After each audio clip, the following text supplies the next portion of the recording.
Happy Friday, everybody, and welcome into College Football Kickoff Live. That is Alex Dono from Locked On Canes. That is Kenton Gibbs of Locked On ACC and Locked On Wolfpack. And thank you for making College Football Kickoff your lunchtime listen every single Friday. Guys, I don't know if you saw this, but Ryan Day got rightfully emotional when an 86-year-old man said, "I think Ohio State is going to lose." Kenton Gibbs, what a touching moment with Ryan Day and America. You know, let me tell you something. The only time you should be getting mad at what an 86-year-old is saying in today's day and age is when they're in Congress. That's it. That is all. What are we doing here, Ryan Day? Stop me. That's why he called you soft. That right there is why he called your team soft. You sat there and got emotional.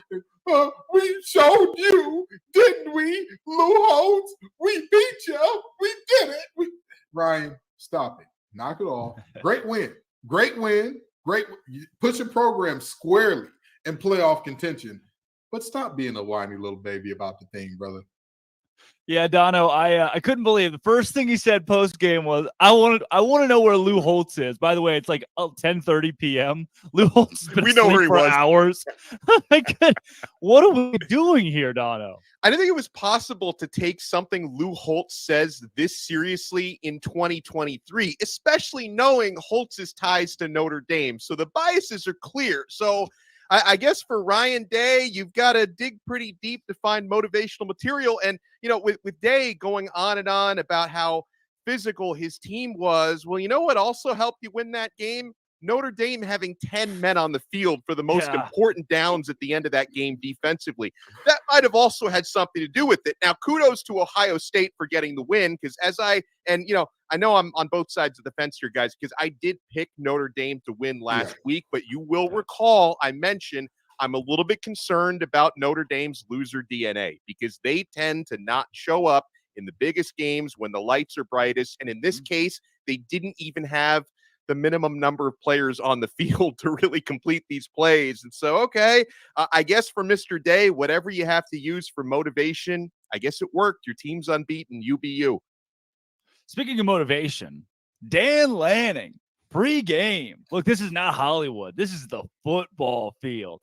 That's some old school stuff. Like, that's what my coaches would have said. You know, that's what gets me fired up about football is when a coach says to the cameras, to his team, we're just going to go out there and win. And then the greatest diss track of all time when Oregon posts all of the chatter from Colorado pregame.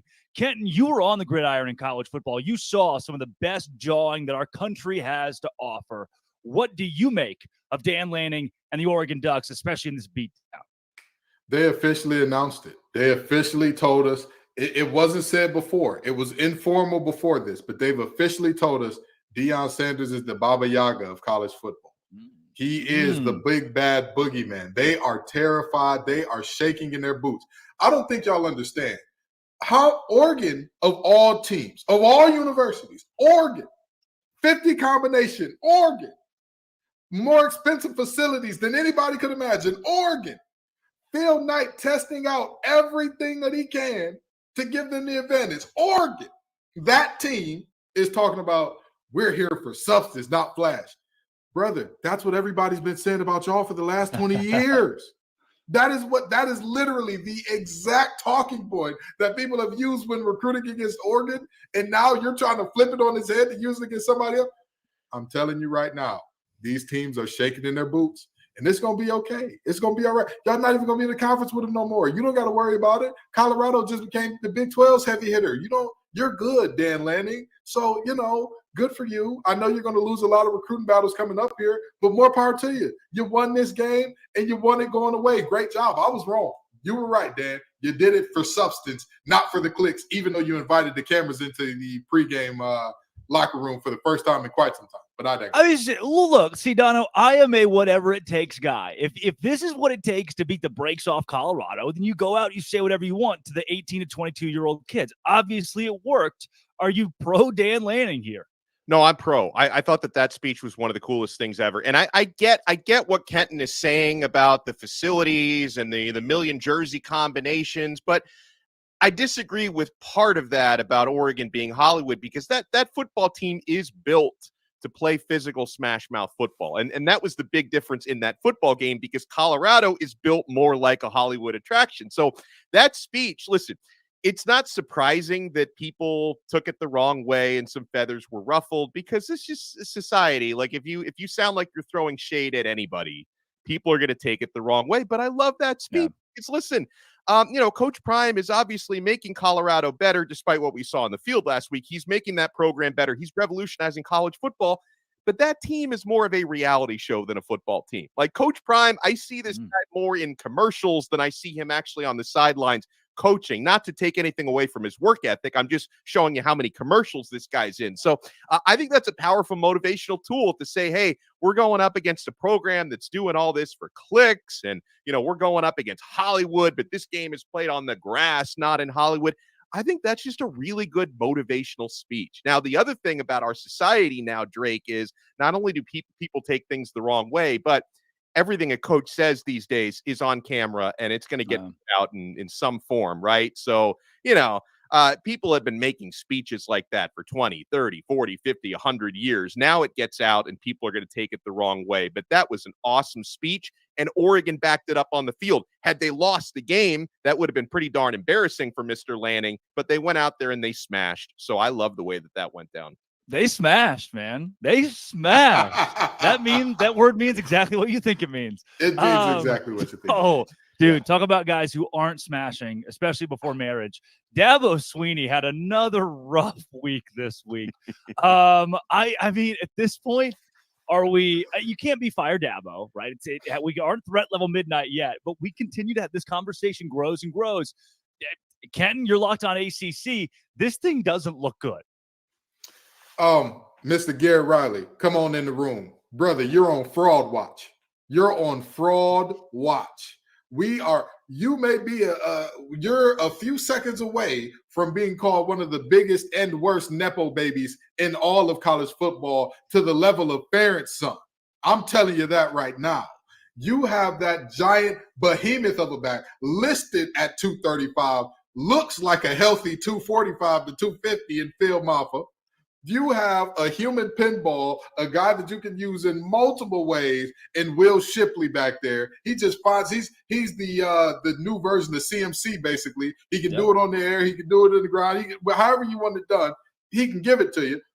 And yet, on 3rd and 1, you put your quarterback in position to throw a screen. You're on fraud watch.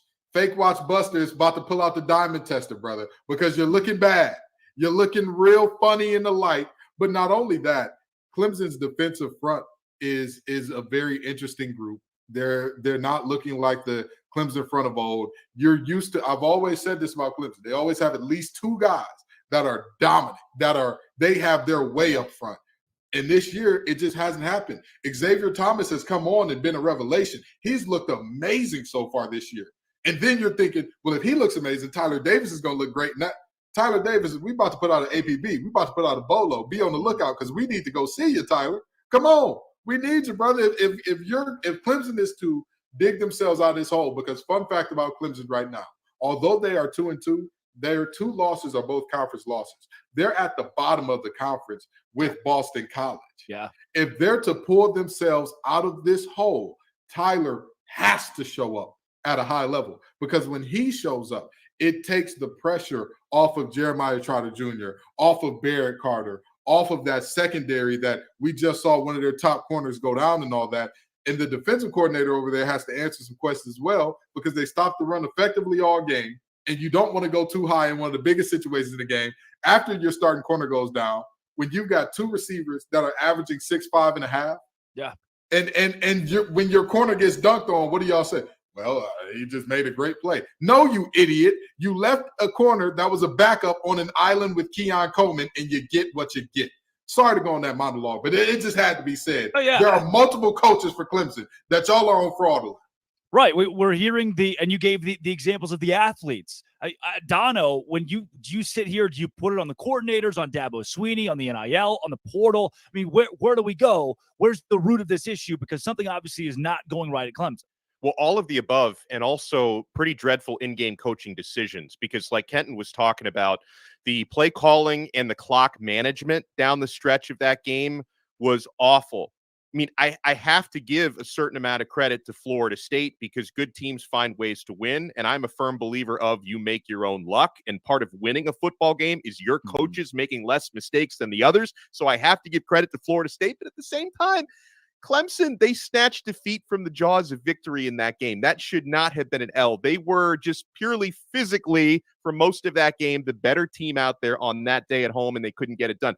And I want to pick up on something that Kenton was talking about with coaches on fraud alert. And I want to talk a little bit about Garrett Riley, okay? Guys, we used to always talk about the Madden curse. I'm not sure if Drake is even old enough to remember when the Madden curse was What's really Madden? a thing. I don't.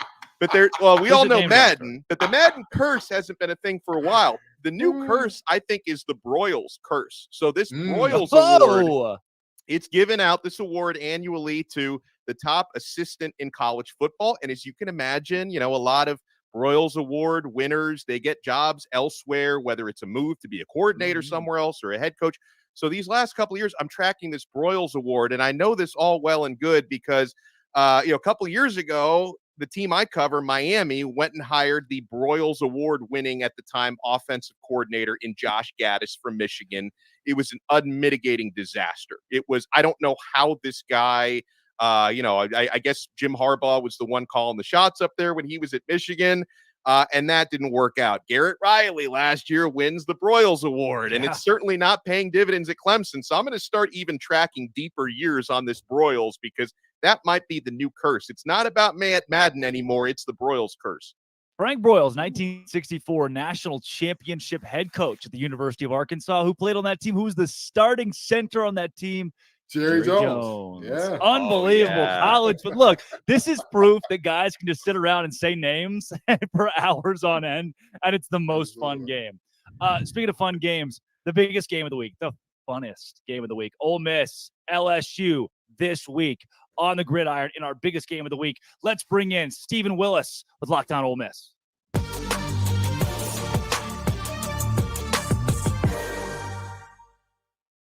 Steven, welcome into Locked On College Football Kickoff Live. Coming off the Alabama loss, give me the state of this program going into a 4 p.m. gross, like nap time kickoff in the biggest game of the week against LSU. Listen, we went into Alabama, and everybody talked about how Ole Miss had a real chance to win this game. And the first half of that game, it played out to where Ole Miss did have a chance in that game. And the defense played fantastic. But this is what we found out Saturday. Nick Saban's in Lane Kiffin's head. And the second quarter of that game was almost coaching malpractice. And as it got on and Alabama was still in the game and Ole Miss was up 7-6 at halftime, and you're like, well, we kind of know where this could go. And then sure thing, they kick a field goal. They make a big play where Jalen Milroe gets absolutely drilled and complete a touchdown pass. And it turns into like He-Man, by the power of Grayskull, that type of thing. And Alabama is Alabama. And they're the team that we all expected they could be, at least for a quarter and a half. This is an Alabama team that could probably lose 2 games this year. But in that quarter and a half, there was a jolt of energy. And you saw those 4- and 5-star players play like 4- and 5-star players. Now, I say all that to say this. Lane Kiffin wrote a lot of checks last week. He got the fan base all juiced up, and after that game, he took a rightful amount of criticism and from within the fan base. And it took a couple of days for Ole Miss fans to get over it, to move on. Ole Miss has LSU Saturday afternoon, the Magnolia Bowl, which, by the way, this game being played in September is absolutely ridiculous. This game belongs at Halloween. It needs to be at Halloween. But the fan base they're going to try and force themselves to get juiced back up, but they were let down pretty considerably after last weekend. Yeah. So let me ask you this, Stephen. In terms of, we know that the fans are the fans, and when you lose, you're going to be the worst thing in the world, and when you win, you're going to be the best thing in the world and all that. But in terms of the temperature of the locker room and their chances in this game, talk to me about what you're looking at as far as, like, have you heard great things coming out of the locker room in terms of, like, hey, they got their heads up, they know everything's still in front of them, or is it like, there's a leery feeling around this team in general? I don't know if there's a leery feeling around this team. The coach has the cornerback mentality, going back and talking about that. Lane Kiffin turns the page. You can't be the internet troll that he is without, leaning on receipts. So I think the team is going to bounce back. Usually when the offense is clunky, like last year against LSU, the offense didn't look particularly good. Against the next Texas A&M the next week, Quinshon Judkins ran for over 200 yards. So I think they will be fine this early in the season. The Alabama game obviously is the most important game on the schedule for Lane Kiffin. He acts like it. He just acts differently. He calls the game differently. I don't know if the team is going to read too much into that. But we'll see. This LSU game is probably the difference between Ole Miss planning to go to as high as an NY6 type bowl and Ole Miss going to the Music City Bowl. That is probably what this LSU game means. Well, and on this matchup, Stephen, obviously it's a really important game, and LSU are slight favorites on the road here. What do you see as being the biggest challenges going up against the Tigers? What concerns you most? I think it's their front seven, because whenever you get told over and over again that you're an offensive genius, which people have done with Lane Kiffin for the last couple of years, you start to believe it. And Ole Miss has been sticking with running the second and third level RPOs. They're kind of slow developing plays. And that works fine against Mercer and Tulane and Georgia Tech. But whenever you play against Alabama, when you play against LSU, when you play against Georgia, that 3 seconds to make that play develop is all of a sudden going to be 2 seconds. And that's going to cause mistakes to happen. And I think that's one of the reasons why the major ranked win for Lane Kiffin hasn't come in a couple of years for Ole Miss. So if he is willing to tweak, I mean, there's not much that he has to do, but if he does that, you have a chance for this Ole Miss team to look a little bit different and put this team in a better position to be successful, because LSU's front seven, they're just as athletic as the guys that just played against Ole Miss. You have to earn the right to throw against that secondary, because that secondary is not particularly good. That's transfers from like Nicholls State and Southeast Louisiana. But you have to earn the right to be able to throw the ball downfield. And if LSU knows that the quarterback's going to have the ball for 3 seconds, he's going to be in the same spot, Harold Perkins is going to get home. I mean, that's just the way that works. But if you have variance in the tempo of when you release the ball, moving the pocket, running different stuff, zone schemes, gap schemes, run draws, run screens. If the defense doesn't know what you're going to do, this Ole Miss offense has a chance to be really, really explosive. But if they get predictable, LSU's going to eat them up. Hey, Steven, I know looks can be deceiving, but honoring the 2003 team is a weird look. Why is this the thing that's happening this weekend? Okay. Ole Miss was talking whenever they refer to this team as a Western Division champion. They got a trophy. I get that and all of that. That's a horrible look, especially against the team that won the game. Yes. But that 2003 team was probably the best football team that has played at Ole Miss in the last 50 years. They deserve to be honored. It's 20 years later. Just don't talk about the SEC West Co-Championship. Talk about the fact that they went 7-1 in the league. You win 7 SEC games at Ole Miss, that's worth having a parade over. Maybe concentrate on that instead of this silliness about the co-division championship. I was there. You know, I've seen the trophy. I know that it happens. I've looked at the record book. Ole Miss is on their record book. Everybody knows that LSU played in that championship game. Everybody knows that LSU won that national championship. And whenever you do that, it reeks of Central Florida putting up a national championship. Hang the banner. Hang the banner. Ole Miss, co-West Division champions in 2003. Let's throw them a parade this weekend. That's Stephen Willis of Locked On Ole Miss. He's got the LSU Tigers this week. Stephen, thanks for joining Locked On College Football Kickoff Live. No problem, guys. Thanks.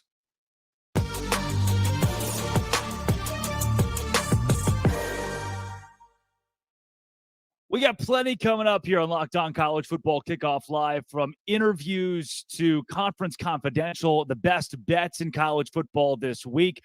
Coming up soon, we also take you to Locked On Ducks. Spencer McLaughlin, talk playoffs with him. But first, Dono.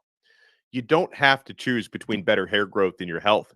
Nutrafol provides a whole body health approach for men that promotes healthier hair, no drugs, no compromises, just better hair, guys. Go to Nutrafol.com/men to take their health wellness quiz. Identify causes of your hair thinning, and Nutrafol will give you a personalized plan for better hair health through whole body wellness. Nutrafol supports healthy hair growth from within by targeting root causes of thinning, such as stress. We all have that. Hormones, environment, nutrition, lifestyle, and metabolism through whole body health. Take the first step to visibly thicker hair and healthier hair. For a limited time, Nutrafol is offering our listeners $10 off your first month subscription and free shipping when you go to Nutrafol.com/men and enter the promo code LockedOnCollege. Find out why over 4,000 healthcare professionals recommend Nutrafol for healthier hair. Nutrafol.com/men, spelled Nutrafol.com/men, and enter promo code LockedOnCollege. That's Nutrafol.com/men, promo code LockedOnCollege. All right, guys, let's take you to Spencer McLaughlin of Locked On Ducks as we talk playoff hopefuls.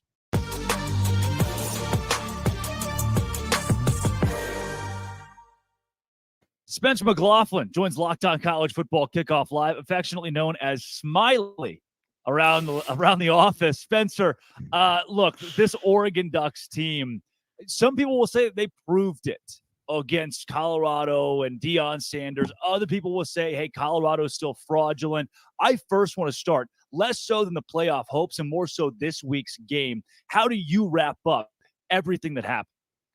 Well, I think for Colorado, they, were a great story. They are not a great team right now. That's going to change in the future with the way that Deion's able to bring in talent. But I mean, after the Colorado game, look, was it intensely satisfying after all the smack talk from Colorado and being caught up in the buzz as an Oregon fan? Yeah, of course it was. It absolutely was. Did I leave the game thinking, oh, Oregon's about to roll through a loaded Pac-12 because they beat Colorado 42-6? No, not at all. They're still going to be an underdog at Washington. If Cam Rising is healthy, they're going to be an underdog against Utah. This Oregon team is really good because the Pac-12 is really good, and Utah with Cam Rising will be really good. If they don't have Cam Rising tonight against Oregon State, they probably lose that football game in Corvallis. Bees playing with a lot of urgency after their loss against Washington State. But I think that when you look at what Oregon's capable of, yeah, at their peak, they could make the college football playoff, but they have to get through Utah, Washington, USC, Oregon State, and the Pac-12 championship game. And I've, held the belief from before the season that the Pac-12 was going to miss the playoff again because I think there are a bunch of really good teams in the conference. I don't know that there's a dominant team in the conference. I think Washington's been the most impressive through 4 weeks so far. But if I told you guys right now, hey, Washington's going to lose to Oregon or Utah at home and USC on the road, is that a hot take? Is that a surprising thing to anyone? Is that out of the realm of possibility? No. I mean, you look at USC. Would it surprise anyone if they lost to Utah again? No, I've seen that story before. What if they lost at Oregon? Yeah, they could do that. And then these teams are going to match up in some form or fashion again in the Pac-12 championship game. So I like where Oregon's at. I think their defense is vastly improved from a season ago, and the offense looks to be just kind of rinse and repeat from what they were last year. They're one of the best offenses statistically in the country right now. And when they have everything firing, yeah, they can be the best team in the Pac-12. But guess what? So can USC. So can Washington. So can Utah. And heck, we don't know what Washington State's ceiling is, but I think their floor is a lot higher than a lot of people thought. And the Cougs are not a team that are to be messed around with right now. So I want to ask you this, Spencer, and trust me, it's not going to be about your beautiful smile, which that really was the first time that we saw it. We got another one. We got a two for today. Yes. That's beautiful. But in terms of this Oregon team, and you say like, hey, they're good, but they're not quite world beaters. What is the one thing that concerns you to say like, if a team is to beat us, they'll have to exploit this thing? What does that look like? It's still the defense. The defense has faced a couple of, I think, solid tests in Texas Tech on the road and Colorado at home. They could not have played better against the Buffs. That's a unit who they are superior than in the trenches. The defensive line just mauled Colorado. It was not a fair fight. What does the defense do against USC and Washington, where it is going to be a fair fight? I still expect the defensive line to have some modicum of success in those two matchups, but it's going to be different. The secondary was dominant, but Washington and USC have better passing attacks.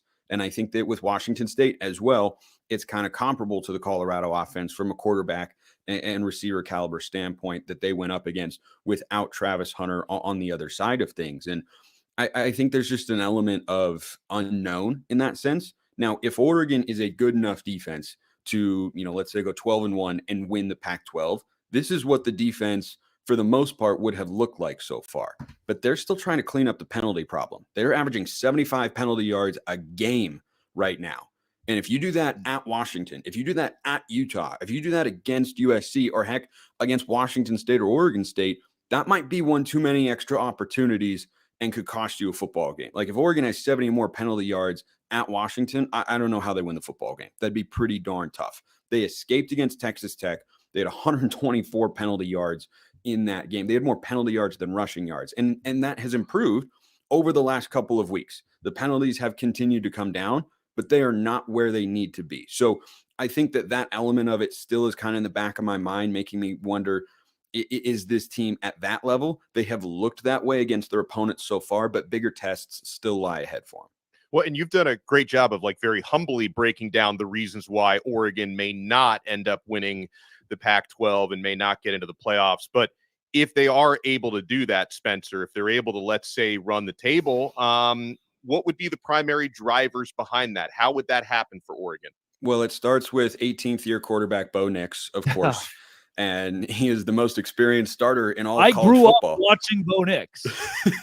We all did. we all did. I mean, it's crazy. It was just the second year of the Mario Cristobal era when he made his first start, and gosh, that was a lifetime ago in that neutral site matchup against Auburn in 2019. And I mean, it's just the world that we've got now, so take it for what it is. I mean, having him at the helm gives Oregon fans the utmost confidence, as long as he is healthy, that the Ducks have a signal caller that can get you to the playoff, that can play at that sort of level.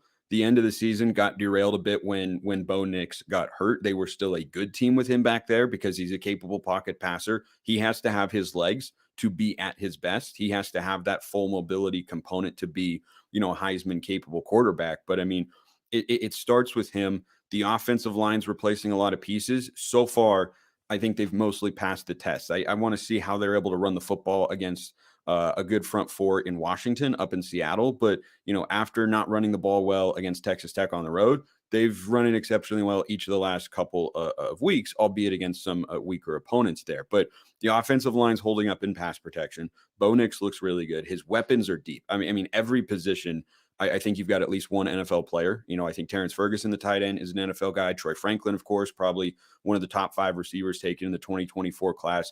And then you have a couple dynamic running backs, one of whom is out with an injury right now in Noah Whittington. But Bucky Irving is the name that everybody knows, preseason first team, all Pac-12 kind of guy. So the offense has got all the tools. And I think the defense on paper is more talented than they were a season ago. And they still have something left to prove in that sense, but the early returns have been really, really good. So I think that Bo Nix, with his weapons and a more physical front four to pressure quarterbacks than what they had a season ago, those would be the reasons why, if Oregon gets to the playoff this year, God willing, that I'd be able to look back and say, yeah, this is how they got there. This is why Oregon was able to, improve on their results from a season ago, is because Bo Nix is really good. They've got him a bunch of weapons, and the front four is much stronger than a season ago. Spencer, maybe most importantly, before we get you out of here, who does Southern Utah have this week? Southern Utah's got number 25 Central Arkansas, 6 p.m. Mountain Time at the Eccles Coliseum on ESPN Plus. I'll be on the call for that, and they're going for their first ranked win since 2018.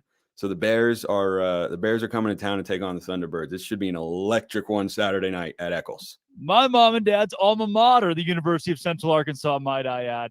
That's really, is it really? Locked on Pac-12, Locked on Ducks. Spencer, thanks for joining Locked on College Football Kickoff Live. Appreciate it, guys. Have a good one.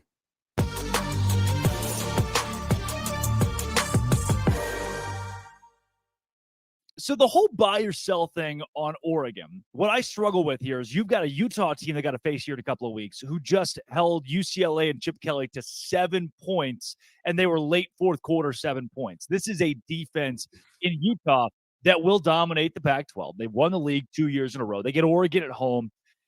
This conference runs through Salt Lake City. Dono, I don't see Oregon being a college football playoff team because I don't see Oregon winning the Pac-12. Well, right. And the second half of that Utah conversation is they've already been dominating with their defense. And at some point, whether it's tonight or in the near future, their star quarterback, Cam Rising, is going to be back, which should elevate their offense because obviously, the offense was underwhelming against UCLA, but they didn't have to be any better than that because they had a pick 6 in the game and the defense was completely dominant. So I would figure when it comes to trending higher and higher, Utah would be the team to do that. Not only, as Spencer kind of touched on, Utah's had Oregon's number in recent years. So none of that bodes well for the Oregon Ducks in comparison, but I do still see Oregon as a really, really, really, really good team. And I don't think that what they did against Colorado last week was strictly about Colorado being frauds or whatever else. I think we're going to see Colorado have a lot better offensive games in the near future. But to your point, I think Utah is the team to beat. Yeah, Kenton, do you change your mind about Oregon at all after the Colorado game? No. Let me quote NBA YoungBoy's song, Fresh Prince of Utah. It's going to be a parade in Salt Lake City, yeah, because that team is that Utah team is something special. And I don't know why. I don't know what it is about Utah that makes everybody look away in horror like, it's ugly football. They can't be winners. They can't be good in the Pac-12. They're back-to-back conference champs, returning a ton of talent. And we're all just like, yeah, somebody's going to unseat them. We thought that they weren't going to win it the first year. And then we said, oh, well, Utah can't go back-to-back. Oh, well, they're bringing back their quarterback after going back-to-back. They're bringing back most of their talent after going back-to-back. But we still believe. We're still looking and searching. We're like Scully and Mulder and X-Files. I want to believe in somebody else, but we just can't do it. You can't do it. I'm sorry. With all due respect, Bo Nix has been playing quarterback in college football since the beginning of time. More power to him. I'm sure he was playing back there when the helmets were soft and all that. Good for him. But the reality is simple. No amount of Bo Nix, no amount of saying we don't do it for the clicks, no amount of Alton Stadium getting loud, rowdy, screaming, yelling, busting eardrums is going to make that team better than Utah. I'm sorry. Well, and let me add something else in, because I'm sure there's probably people watching this and listening to this and like, well, how come they're not bringing up USC? I mean, they've got the reigning Heisman Trophy winner and Lincoln Riley. Like, to me, I don't quite put USC in that conversation either, because I don't think they have the defense that they're going to need to have to win the Pac-12. So I'm not ignoring them. I'm not sleeping on them, but I don't think they're above Utah in the pecking order either, as we saw in last year's proceedings. No, I would say if this was like if this was a scenario in sports that we compare it to, I think that without realizing it, Utah is Larry Bird walking into the 3-point shooting contest saying, all right, boys, who's competing for second? Because I think that's what's honestly happening. They're the most complete team in the conference. They're the team with the least holes that you look at and say, man, they got to get that cleaned up by a mile in terms of that conference. So to me, it's, hey, again, the schools who talk about we do this for substance may not have the substance to beat the actual substance team in the Pac-12, which is Utah. Yeah, and if you're a fan of any of a Washington State or Oregon State, a dark horse, sure. Right, there are teams that could sneak up and win this league. Oregon could, but it's Utah's Pac-12 until somebody else proves otherwise. This is eBay Motors Locked On College Football Kickoff Live until somebody else proves otherwise, Dono.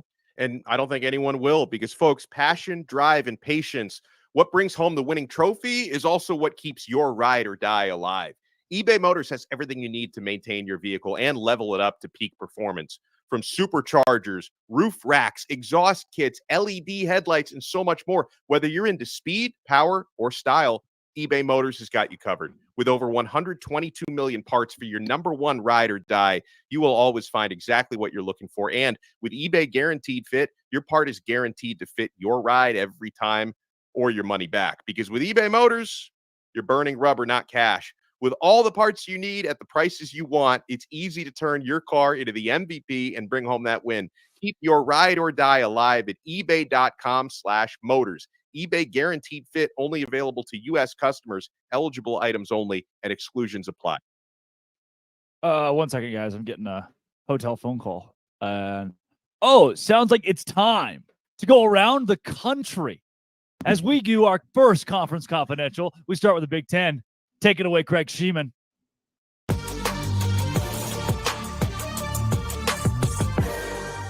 Everybody's still talking about Ohio State's impressive road win last weekend in South Bend, Indiana against number 9 Notre Dame, and good scheduling by the Buckeyes. You get the week off. Congratulations. The Michigan Wolverines hit the road for the first time this season. They play at Nebraska. Keep an eye on the Huskers quarterback situation when Jeff Sims comes back from that high ankle sprain, because Heinrich Harburg is 2-0 in his place. He's done a pretty nice job. If Penn State annihilated Iowa last week, what are they going to do at Northwestern this week? Although kudos to the Wildcats. They've doubled their win total already from last season. They had that 21-point deficit they erased and won in overtime against Minnesota last weekend. And don't look now, but the Maryland Terps could be 5-0 if they beat Indiana this weekend. Of course, the Hoosiers needed 4 overtimes to beat Akron at home last week. Illinois is at Purdue. First-year Boilermaker head coach Ryan Walters was the defensive coordinator at Illinois last year. He wants to win this one. By the way, the Boilermakers have yet to win a game at home this season. Michigan State travels to Kinnick Stadium to take on Iowa. The Spartans and the Hawkeyes are both struggling right now with their identities, although the Hawkeyes somehow are 3-1 at this point. 2 non-conference games, Wagner at Rutgers and Louisiana at Minnesota, round out the schedule around the conference this week. Enjoy the games. I'm Craig Sheeman for Locked On Big Ten. 5 games on the slate in week 5 for the Pac-12, and the best one comes on Friday night in Corvallis. Spencer McLaughlin here for Locked On Pac-12. Oregon State goes back home, which is where they need to be right now after the loss they took in Pullman on Saturday, in which their defense allowed Cam Ward to go for over 400 yards. He threw 6 incompletions, accounted for 5 total touchdowns. It was not an inspiring effort from Oregon State's defense, which has been a staple of that team the last couple of years. They might be taking on Utah backup quarterback Nate Johnson again on Friday night for the Utes. Offensively, we might see him on the field, and that's an opportunity for the Oregon State defense to rebound. And it's not overstating things to say Oregon State's goals are within reach, but on the line this Friday against Utah. If they want to reach the Pac-12 championship game for the first time in program history, they have to win this football game. No ifs, ands, or buts about it. Asking a team to go 7-0 just to have a chance to get into the conference title game is not reasonable with the way the Pac-12 has looked as the best conference and the deepest conference in America right now. Colorado goes to USC this week. USC is going to win that game pretty comfortably, I imagine. The question is, what does Colorado look like coming back home off of the blowout loss last week against Oregon? But Utah and Oregon State, that's the headline game on Friday night. No Cam Rising once again. DJ Uiagalelei completed just 50% of his passes against Washington State on the road. Can he be better against the Utes defense, which has looked like the best in the conference through 4 weeks so far? The Utes are 4-0, and they played their closest game of the year last week at home against UCLA, but they have to do it on the road against an Oregon State team that is 13-1 at Reser Stadium over the last couple of seasons. Those are the headline games. Don't sleep on Arizona and Washington. The Huskies have been blowing everybody out all the time. Are they going to do it again? They're 18-point favorites on the road in Tucson against a sneaky and quiet 3-1 Arizona football team right now. That's it for week 5. Tune into Locked On Pac-12 on YouTube or wherever you listen to your podcasts. Dave Schultz with your week 5 Sun Belt preview. Bunch of good ball games, including the Raging Cajuns going to Minnesota, and this will be all about the rushing attack. Minnesota's going to rush for 191 yards a ball game. Can the Cajuns slow down that big offensive line? Cajuns are rushing for a bunch of yards. Can they run it against Minnesota's big defensive line? Zion Chris getting his first start as quarterback on the road for the Cajuns. You also have Georgia State, undefeated Panthers hosting Troy. Georgia State looking to go 5-0 for the first time in program history. Troy coming off a big win against Western Kentucky as they evened up their record at 2-2.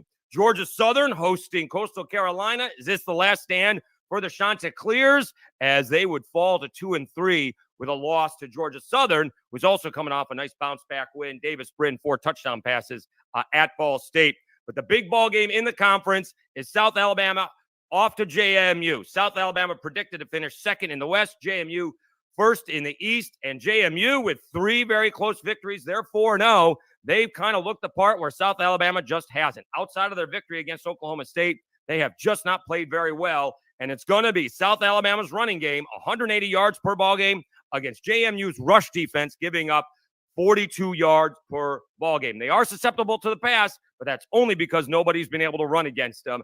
JMU was a 5.5-point favorite. It's down to 3. I think JMU wins this ball game because South Alabama just hasn't shown they can play consistent football this season. Please tune in to Locked On Sunbelt for your Week 5 Sunbelt recap. Enjoy the football, everybody.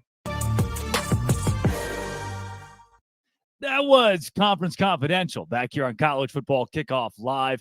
Guys, let's talk some booms and some busts. What we learned based on last weekend's games. And I got to tell you, if I'm looking at a team that has boomed right now, it has to be the Utah Utes. Because now, look, the experiment is over. Can Utah win without an offense? And the answer is yes. Hypothesis confirmed. Without Cam Rising, without a couple of other stars, their big tight end, big pass catcher has also been out for the last few weeks. They haven't needed the offense. They have still won games defensively, holding teams to their worst offensive outputs on the year. Utah at 4-0, having just won again, this time against a top 25 UCLA team, holding them to just 7 points. Give me the Utes as a boom.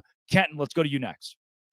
I mean, y'all already know who my boom is going to be. I've told y'all about him all along. I've said that Dabo needs to call this man and be standing outside his house in Norman saying, baby, come back. You can blame it all on me.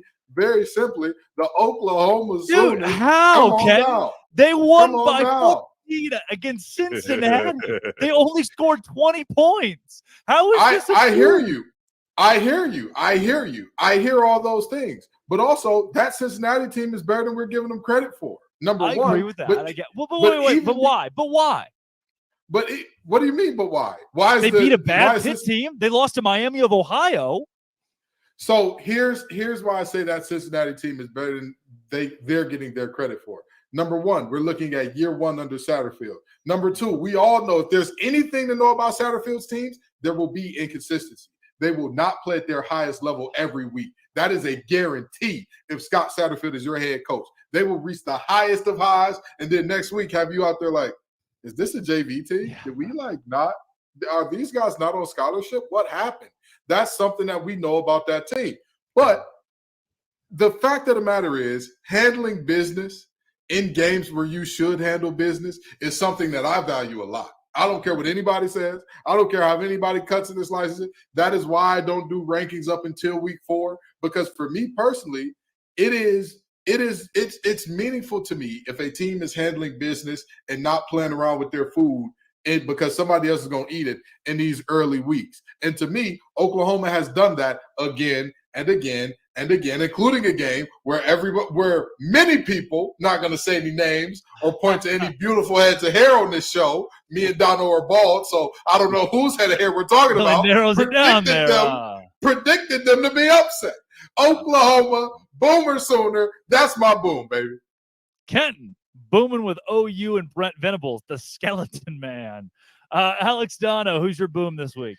I was tempted to go with Oregon, but at a certain point, I would just be piling on Colorado. So I'm going to give my boom to a team that maybe not so quietly anymore has just been dominating the season so far, 4-0, number 7 in the country, and that's the Penn State Nittany Lions. Now, this wasn't a game that they were supposed to lose, but still, they shut out a quote-unquote ranked opponent last week. They shut out 24th ranked Iowa 31-0.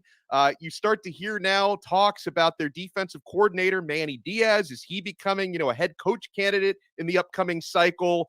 And yes, I know Iowa's got that nepotism offense under Brian Ferentz, and they can't score on anybody, but 31-0 win for Penn State. They have handled their business and beyond to this point.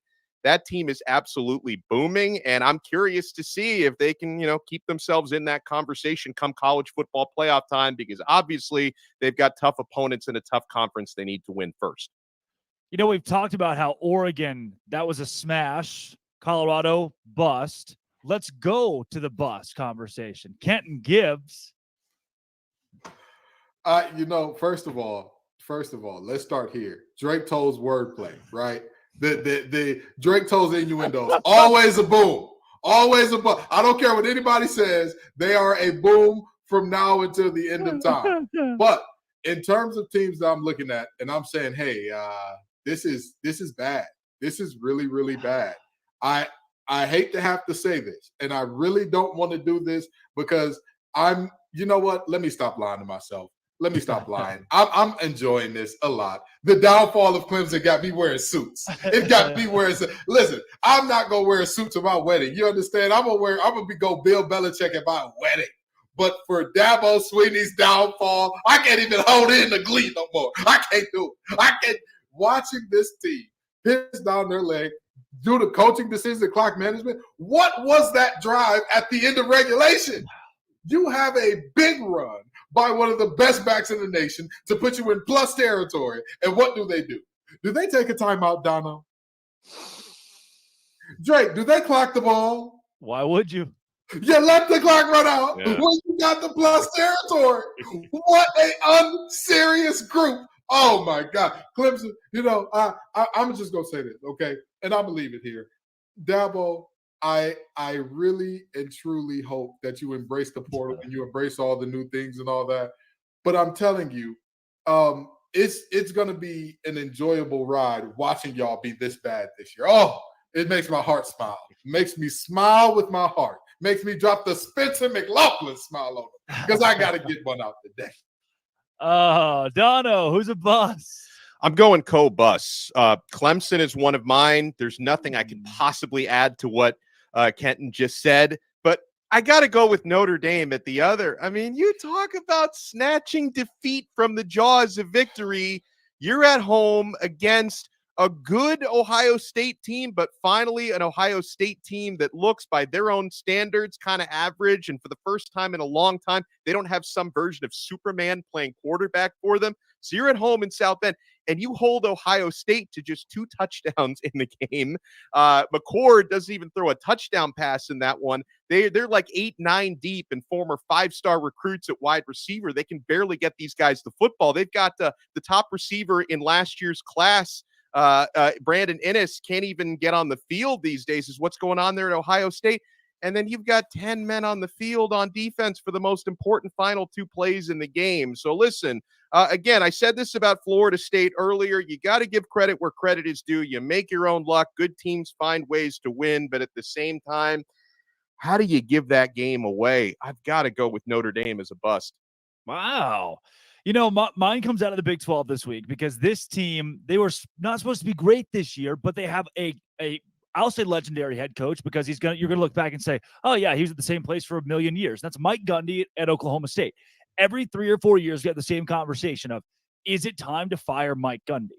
His team is 2-2 with a 33-7 loss to South Alabama. And then a loss to an Iowa State team that has losses to Ohio where they put up 10-7 to Ohio. Oklahoma State just allowed 34 points to Iowa State this week in a 34-27 loss. They don't run the ball well with Ollie Gordon. They finally decided to run it with Ollie Gordon this week, their star running back. Earlier this year, he wasn't getting carries. They couldn't figure out who the quarterback was. They finally said, you know what? We're going with Alan Bowman. That's right. Texas Tech Alan Bowman, who was so bad at football that Michigan said, hey, come be on our staff. We'll call you a player, but you're just going to sit on the bench and coach up our young guys for 2 seasons. Now he's the starting quarterback at Oklahoma State. What did he do against Iowa State? 23 for 48, 278 yards, a couple of touchdowns, a couple of interceptions.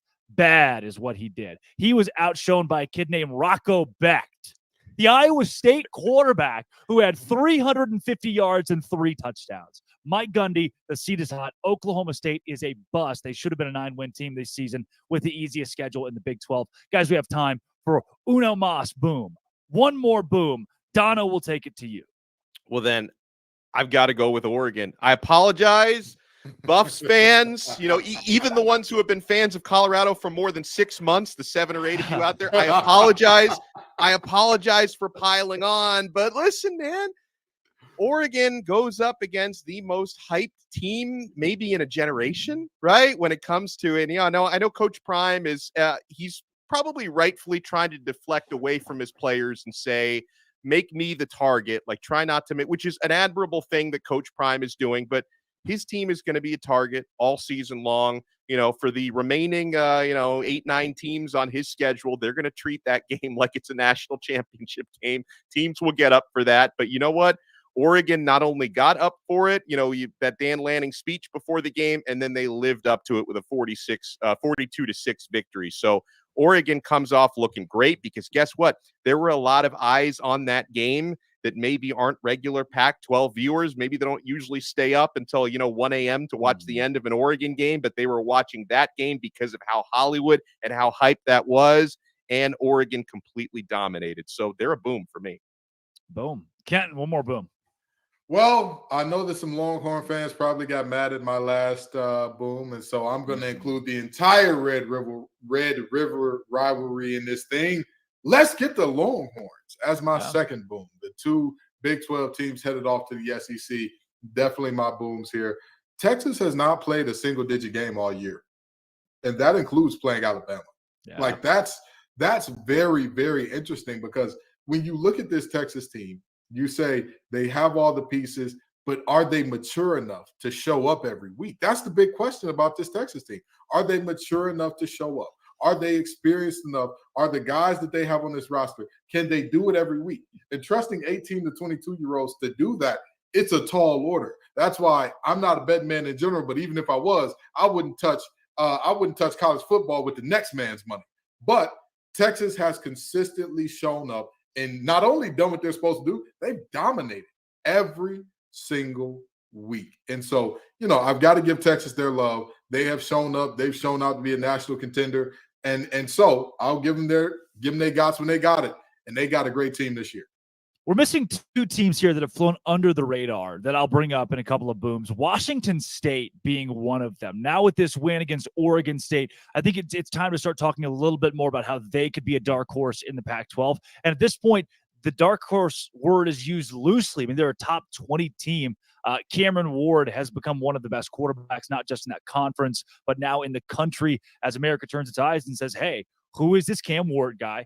Who is this Washington State team? They've got a legitimate chance to make some waves later on this year. They're 4-0 right now. And then North Carolina, 4-0 for the first time in a couple of decades. Now, after a 41-24 win against Pitt, they have proven, hey, look, we are not to be overlooked. Drake May's a good quarterback. Mac Brown can still coach. North Carolina can make some noise in the ACC. Both those teams deserve some love as booms this week. Now, before we get into the rest of the show, we got a ton packed together. Sell Me Why is coming up with some wild spreads this week. But first, there's only one way that I get this luscious, thick toupee to grow, Dono. And that is Nutrafol. Men, if you're tired of weakening or thinning hair and you want to reach your full hair potential, leading hair growth supplement Nutrafol helps improve your hair growth, visible thickness, and visible scalp coverage. Nutrafol is the #1 dermatologist recommended hair growth supplement clinically shown to improve your hair growth, visible thickness, and visible scalp coverage. Nutrafol's hair growth supplements use physician-formulated, natural, science-backed ingredients. Their drug-free, patented technology provides consistent, reliable results without compromising your sexual health, by the way. So take the first step to visibly thicker, healthier hair for a limited time. Nutrafol is offering our listeners $10 off your first month subscription and free shipping when you go to Nutrafol.com/men and enter the promo code LOCKEDONCollege. Find out why over 4,000 healthcare professionals recommend Nutrafol for healthier hair. Nutrafol.com/men. That's spelled Nutrafol.com/men and enter promo code LOCKEDONCollege. That's Nutrafol.com/men, promo code LOCKEDONCollege. You're just scrolling along on the YouTube. You see your favorite team. You see Locked On Gators is live. You click on it, and there are 3 random guys talking about college football. Well, we're not so random. That right there is Kenton Gibbs of Locked On ACC, Locked On Wolfpack. That's Alex Dono of Locked On Canes. Drake Toll here from Locked On Big 12, and this is College Football Kickoff Live. From 11 a.m. to 1 p.m., every single Friday, we are your live lunchtime listen, breaking down all the biggest stories in college football and giving you the best bets for this week in the sport. Speaking of, it is time for Sell Me Why. The Colorado Buffaloes are 3-touchdown underdogs for the second week in a row. This time it's Lincoln Riley and the bad USC Trojan defense. Kevin Borba Locked On Buffs will sell us why Colorado will cover 21.5 this week. Tell me why. My name's Kevin Borba. I'm going to tell you exactly why the Colorado Buffaloes are going to bounce back and cover against the USC Trojans this weekend at 21.5. The thing is, the Oregon defense was absolutely nails, and we learned that Oregon's defense is a legitimate top 15 defense in the country. When it comes to USC, their defense ranks number 70 in total defense, and they do not have what it takes to slow down an offense like Colorado's. And you may say, oh, USC's blown out everybody they face. Well, kind of true. They've beaten up on Mountain West teams and Pac-12 bottom feeders. In their most recent matchup against Arizona State gave the blueprint on what it takes to not only come close to beating USC, but to move the ball whenever you darn well please. And Colorado's a much better offense than Arizona State, so they should have no issues passing it all over the yard, establishing the run, and just scoring points on this USC defense that continues to plague a program that many people think should be contending for a playoff, but is going to come up short because their defense cannot hold up against offenses like Colorado. So for that reason, Colorado's going to cover. All right. What do you think, Don? Does Colorado, can they at least cover 21 against USC? Hashtag I'm with Borba. This may surprise you, okay? Because I know I actually did predict Oregon to cover that gigantic spread against Colorado last week, and they did. This is a different ball game, guys. Last week they were in the Lions' Den at Oregon. This time you're at home in Colorado, the friendly confines and friendly sidelines. And I couldn't have said it better than Borba when talking about USC's defense. They can't stop a nosebleed. How are they going to stop Shador? A 70th ranked defense in the country. This is going to be a high-scoring football game. Now, I'm not, completely on the Buffs bandwagon to the point where I'm picking them to win the game outright. I'm not. I think USC is overall the better team, and they should be able to win this one. But they're not going to win it by 3 touchdowns. This is going to be a high-scoring game, and I think it's going to be one of those situations, Drake, where, I don't know if moral victories exist for a team that got this much preseason hype, but I think this is going to be the type of game where Colorado is going to be competitive enough where people are going to come out of this one saying, you know what? Okay, the Buffs, not as bad as I thought they were against Oregon. This is a team to respect again. Yeah, Ken, to me, you lose your best player in Colorado for at least a couple of weeks, but he was the X factor on defense more so than offense. And against this USC defense, I don't see why Colorado can't put up enough points to at least keep this game within 3 touchdowns. So here's the thing. I said that Colorado's ceiling was about 6 wins. I'm still holding firm to that. However, covering 3 touchdowns and winning outright are 2 entirely different things. I for sure have Colorado covering. And this is the reason why, if nothing else. The reality of this is all of the talk, all of the casuals, all of the people who, Deion's going to win it all. They're going to win it all this year. Those folks don't matter, but they felt like they mattered up until last game. Now Deion and his staff could truly go in. The players talked about the self-scout that they did, where they truly went in and said, hey, this is what we're good at. This is what we're bad at. This is what other teams have seen and all that. And it's hard to tell a player, hey, you need to get your fundamentals down in terms of your first step in your hand placement when you just came off one of the biggest upsets in modern sports history in a 1-win team from last year beating a playoff team from last year. It's tough to tell a kid to get that together. You know, when it's easy to tell a kid your first step has to get better? When you just got your dome split in front of national TV. When another coach has talked all this high cash stuff about your team. I got to make sure we keep our clean rate here. I almost lost it. But when another coach has talked cash money about you and they backed it up, that's when you can tell a guy, you have to do the little things right. I think that Colorado will do the little things right enough to keep this game within 21. I don't think they have the horses in the stable to win, but they got enough to keep within 3 touchdowns. Well, one game that is way less than 3 touchdowns. This one's a nail biter. Florida favored by 1.5. Billy Napier, still the head coach. They are favorites heading into Lexington, Kentucky to take on the 4-0 undefeated Kentucky Wildcats. Here's Brandon Olson of Locked On Gators to sell us why the Gators will cover 1.5. There have been just 2 games since the Florida Gators hired Billy Napier to be their head coach in which they went in as underdogs and did not cover the spread. First one was in the Las Vegas Bowl against Oregon State last year, where Florida had a backup quarterback and many backups throughout. And the second one was week 1 of this year against the Utah Utes, where Florida did not show up to play. And granted, there's a lot of doubt coming from that. And then Florida since then has shown up when they've needed to show up. They manhandled Tennessee. There's a Florida Gators offense that the run game has been found since that Utah game, and a Kentucky defense that has 41 missed tackles so far on the season, whilst playing teams like Ball State and Akron. So Trevor Etienne and Montrell Johnson should have a lot of fun in this one. And for Florida's passing attack, you keep the ball short and you pick up yards after the catch. That's what you've been built to do, and that's what you've done. So Kentucky's defense, if they don't clean up significantly, they're going to run into some issues, and Kentucky's defense has been forcing takeaways. Florida has 1 interception on the year. That's it. And it was a ball that hit the receiver in the chest and popped up. So this is a Florida team that doesn't turn the ball over, and a Kentucky team that has needed those turnovers to walk away with victories here. It's a Mickey Mouse 4-0 Kentucky team, and the spread opened at 3.5 has been shrinking ever since. Florida might be favored by the time that we get to this game and kickoff at noon Eastern on Saturday. So I'm taking Florida, cover the spread without a doubt. Wow. An undefeated Kentucky team against a Florida team that we've thought would fire its head coach.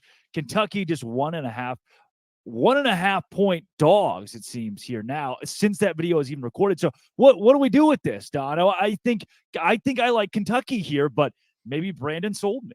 I think I like Kentucky as well, but this is a coin flip for me. A lot of times when we do these sell me whys, I'm very firmly on one side or the other. Maybe I just want Florida to lose so we can start calling him LinkedIn Billy again or G5 Billy again. But I got to tell you, man, one of the things that I try not to do when it comes to betting on games is overreact to what happened the previous week. But, Florida, they beat the Charlotte 49ers, but they sleepwalked through that game. They only scored 1 touchdown. The rest of it was field goals against the Charlotte 49ers, who they beat 22-7. So that's not exactly a game that inspires a lot of confidence going on the road to Kentucky. So I'm trying not to overreact to that, but at the same time, it's basically a pick'em game. Like Brandon mentioned, the number has been shrinking. I'd probably bet Kentucky money line in this game is probably the way that I'd go. So he didn't quite sell me, but he gave a valiant attempt.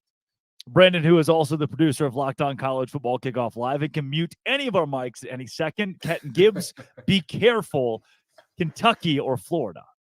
Drake, I want to ask you a question, okay? I want to make sure that there's more than just a beautiful head of hair there, that you're more than just the sex appeal of this show. Now, tell me this, Drake. Where did Devin Leary last play quarterback? Last week for the Kentucky Wildcats. Is that what you're looking for? What school was he at before Kentucky? NC State.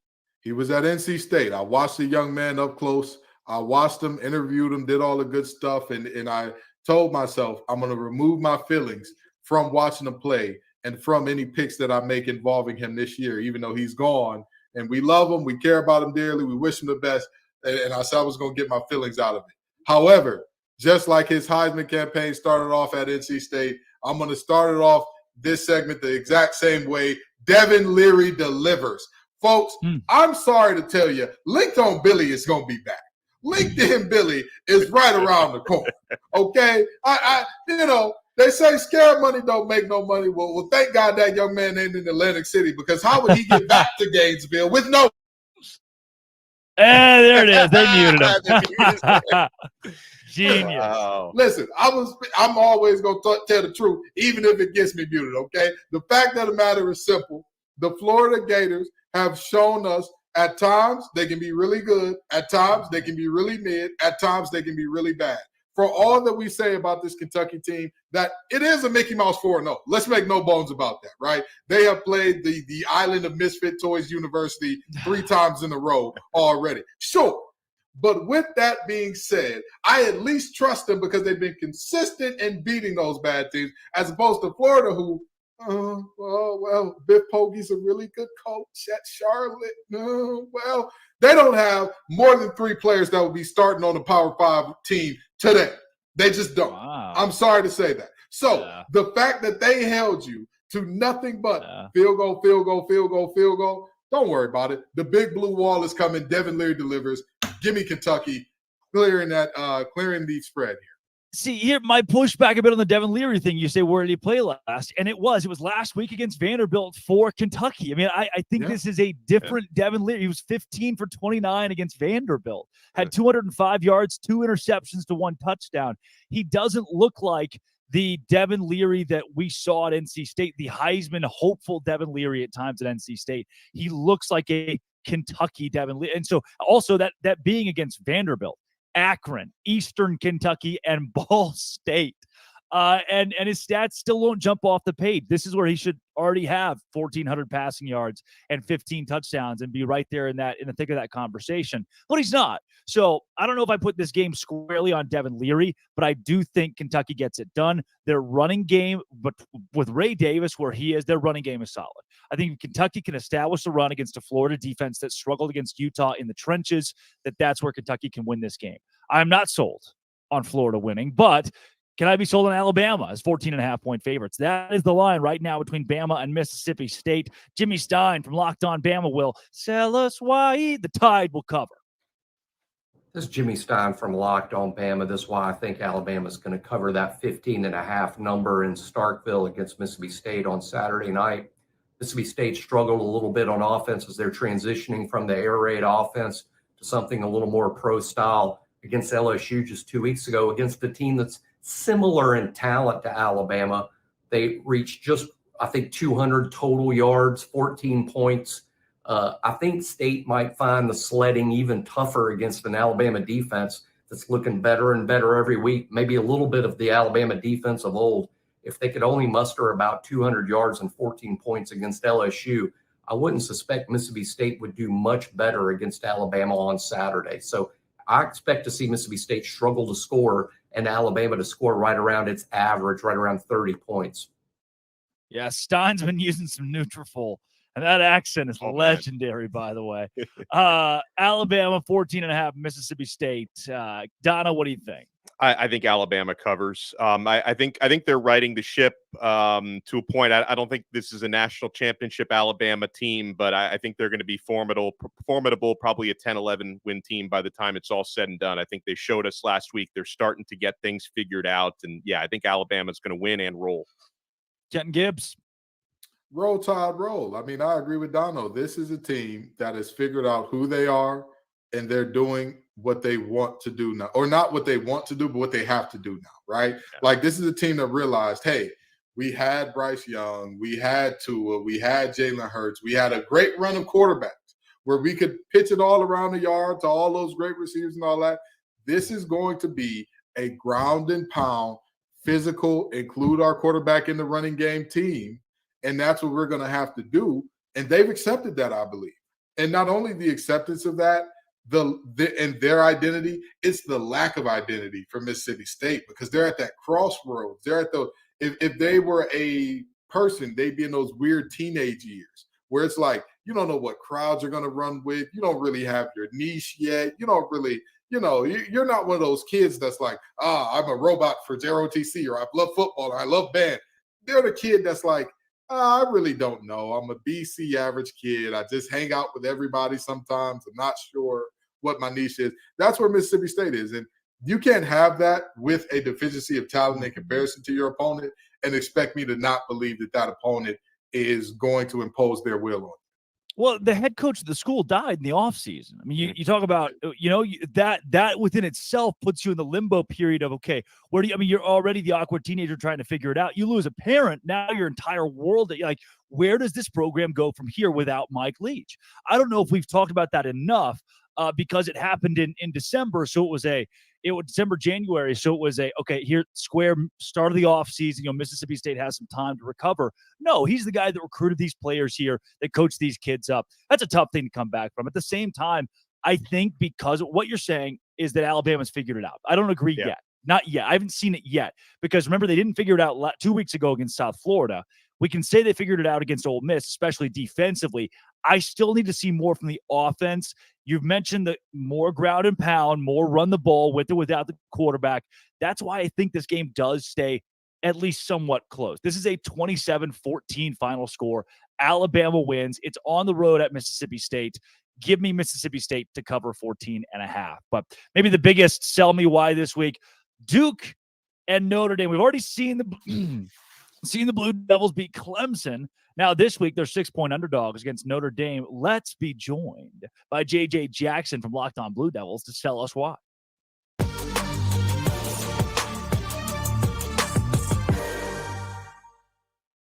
JJ Jackson, Locked On Blue Devils here on Locked On College Football Kickoff Live. JJ, you got a touchdown-ish underdog this week in the Blue Devils. Can you sell us why, please?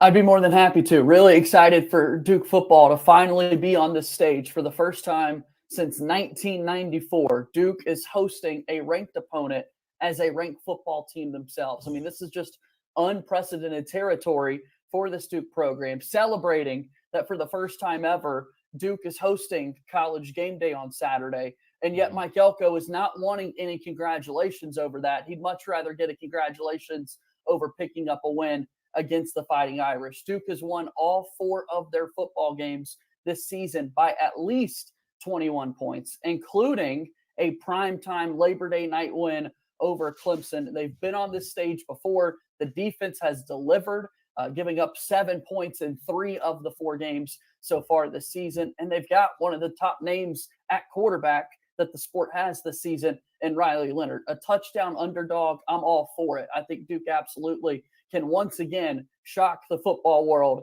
and continue the sort of love affair that we're having with the Duke football program. Yeah, Kenton, you come from Locked On ACC. Are you sold here? Oh, absolutely. And let me tell you why. First time since 94, I'm bald and I wasn't even born yet. Let's take that into consideration for a second. But no, very seriously, Notre Dame's offense showed me nothing, less than nothing last week. Less than nothing. And I talked about the NC State defense and the problems that they had, because a lot of people say, well, Notre Dame put up 45 on a really good NC State defense. If you look at many of the plays that happened, the first play out of a weather delay, they give up an 80-yard run. Well, nobody gets big runs against NC State. Not so fast, my friend. Rosas of Connecticut got a 71-yarder against them in week 1. Now, I'm sorry to tell you this. That is not the same defense that we saw from NC State in years past. But now back to Duke.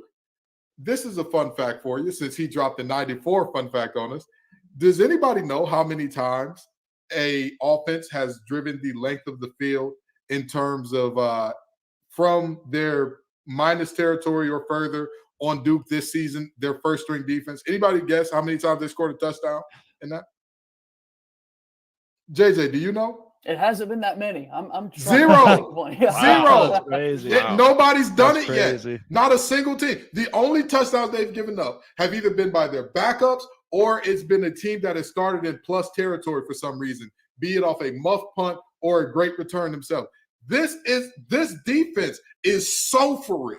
They are so for real. And Notre Dame gave everything they had. They left it all on the field and left one guy on the sideline those last 2 plays. But they left it all on the field last week to come out of South Bend with a win. And they're walking into a Duke team that was they were chilling back, maxing and relaxing, all cool by the second half of last week.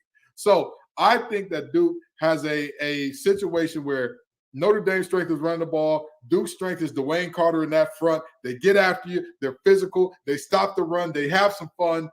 Duke is at least going to cover. Yeah, Delano, do you agree? Well, let me add some historical context to this. I'm not sure, but I don't know how much history really means in a sport where the rosters get completely overturned every 4 to 5 years. And, it's not Marcus Freeman has only been the head coach for a couple seasons now. But, this Notre Dame, they don't want to be a full football member of the ACC for, whatever financial reasons. But maybe they should have been, because they probably would have won a few ACC titles. They have that partnership with the ACC where they play 5 opponents per year. The last time Notre Dame lost a regular season game to an ACC opponent was Miami in 2017. They have run through ACC opponents like a hot knife through butter. I just want to add that context. I don't know if that means anything in this matchup, but I do. The reason why I'm scared to be sold on what JJ is saying is because of Notre Dame's defense. So, JJ, I'd like to ask you, because I am a believer in Riley Leonard. I saw him carve up my Hurricanes last season. I know this guy is the real deal. But how do you see specifically the passing offense for Duke matching up with Notre Dame's passing D? Yeah, I mean, that's kind of been the question through 4 games this season for Duke, which many people wouldn't expect. Like, right, the preseason conversation is we know exactly what we're getting out of Riley Leonard at that quarterback spot. What does the backfield look like? Duke's all-time single-season rusher, Mateo Durant, from a couple of seasons ago, is not in the backfield anymore. It's been more of a by-committee approach, and so others are having to step up out of that backfield. You feel confident about the passing game, and they really haven't had to throw the football just yet. So with that being said, the fact that Leonard is, a Heisman contender going into the season and has so many weapons, whether it be Jordan Moore or Jalen Calhoun, who's made plays, Nicky Dalmala in the vertical game in the tight end room. Like, I think absolutely Duke's passing attack will be more on display than it has been so far this season, because for the most part, it's just been ground and pound because that's all they've had to do. That's wild to say that is all Duke has had to do so far this season, is hand the ball off. And by the way, Riley Leonard can move a little bit himself. He's the second leading rusher on this football team too. JJ, we got a comment in here from a guy named Immaculate, who was on one of the biggest hits in Locked On College football or Locked On College history this week, talking expansion. One of the great experts in college ball says that Duke has to be a top 10 team if they beat Notre Dame this week. Do you agree? Does Duke get into the 9 or 10 spot? Can they jump a few teams? Absolutely. I mean, with the win that they would have against Notre Dame, and considering how well they've played so far this season, I think Duke absolutely deserves to be in that conversation. I think you would then start to talk more about the games that Duke has played previously, that their defense has been so stout. Again, only 35 combined points given up in the 4 games so far, that the offense has taken care of the football, that they've got a win against Clemson. They've now got this win against Notre Dame on their schedule with the full ACC kind of conference play ahead of them. Yeah, hey, here we are thinking about college basketball rankings coming out soon in Durham. Let's talk about this Duke football team with a win, possibly being one of those top 10 teams in the entire country in football. Is it a football school now, JJ? Making plenty of arguments for it to be. That's right. Yeah. That's awesome. That's JJ Jackson of Locked On Blue Devils. JJ, thanks for joining Locked On College Football Kickoff Live. Absolutely, guys. Thanks.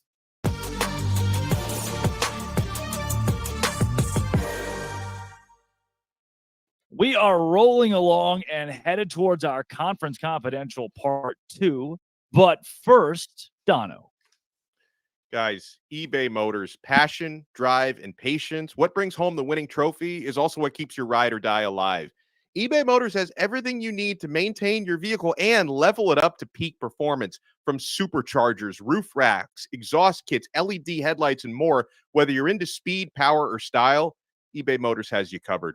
With over 122 million parts to fit your number one ride or die, you'll always find exactly what you're looking for. And with eBay Guaranteed Fit, your part is guaranteed to fit your ride every time or your money back. Because with eBay Motors, you're burning rubber, not cash.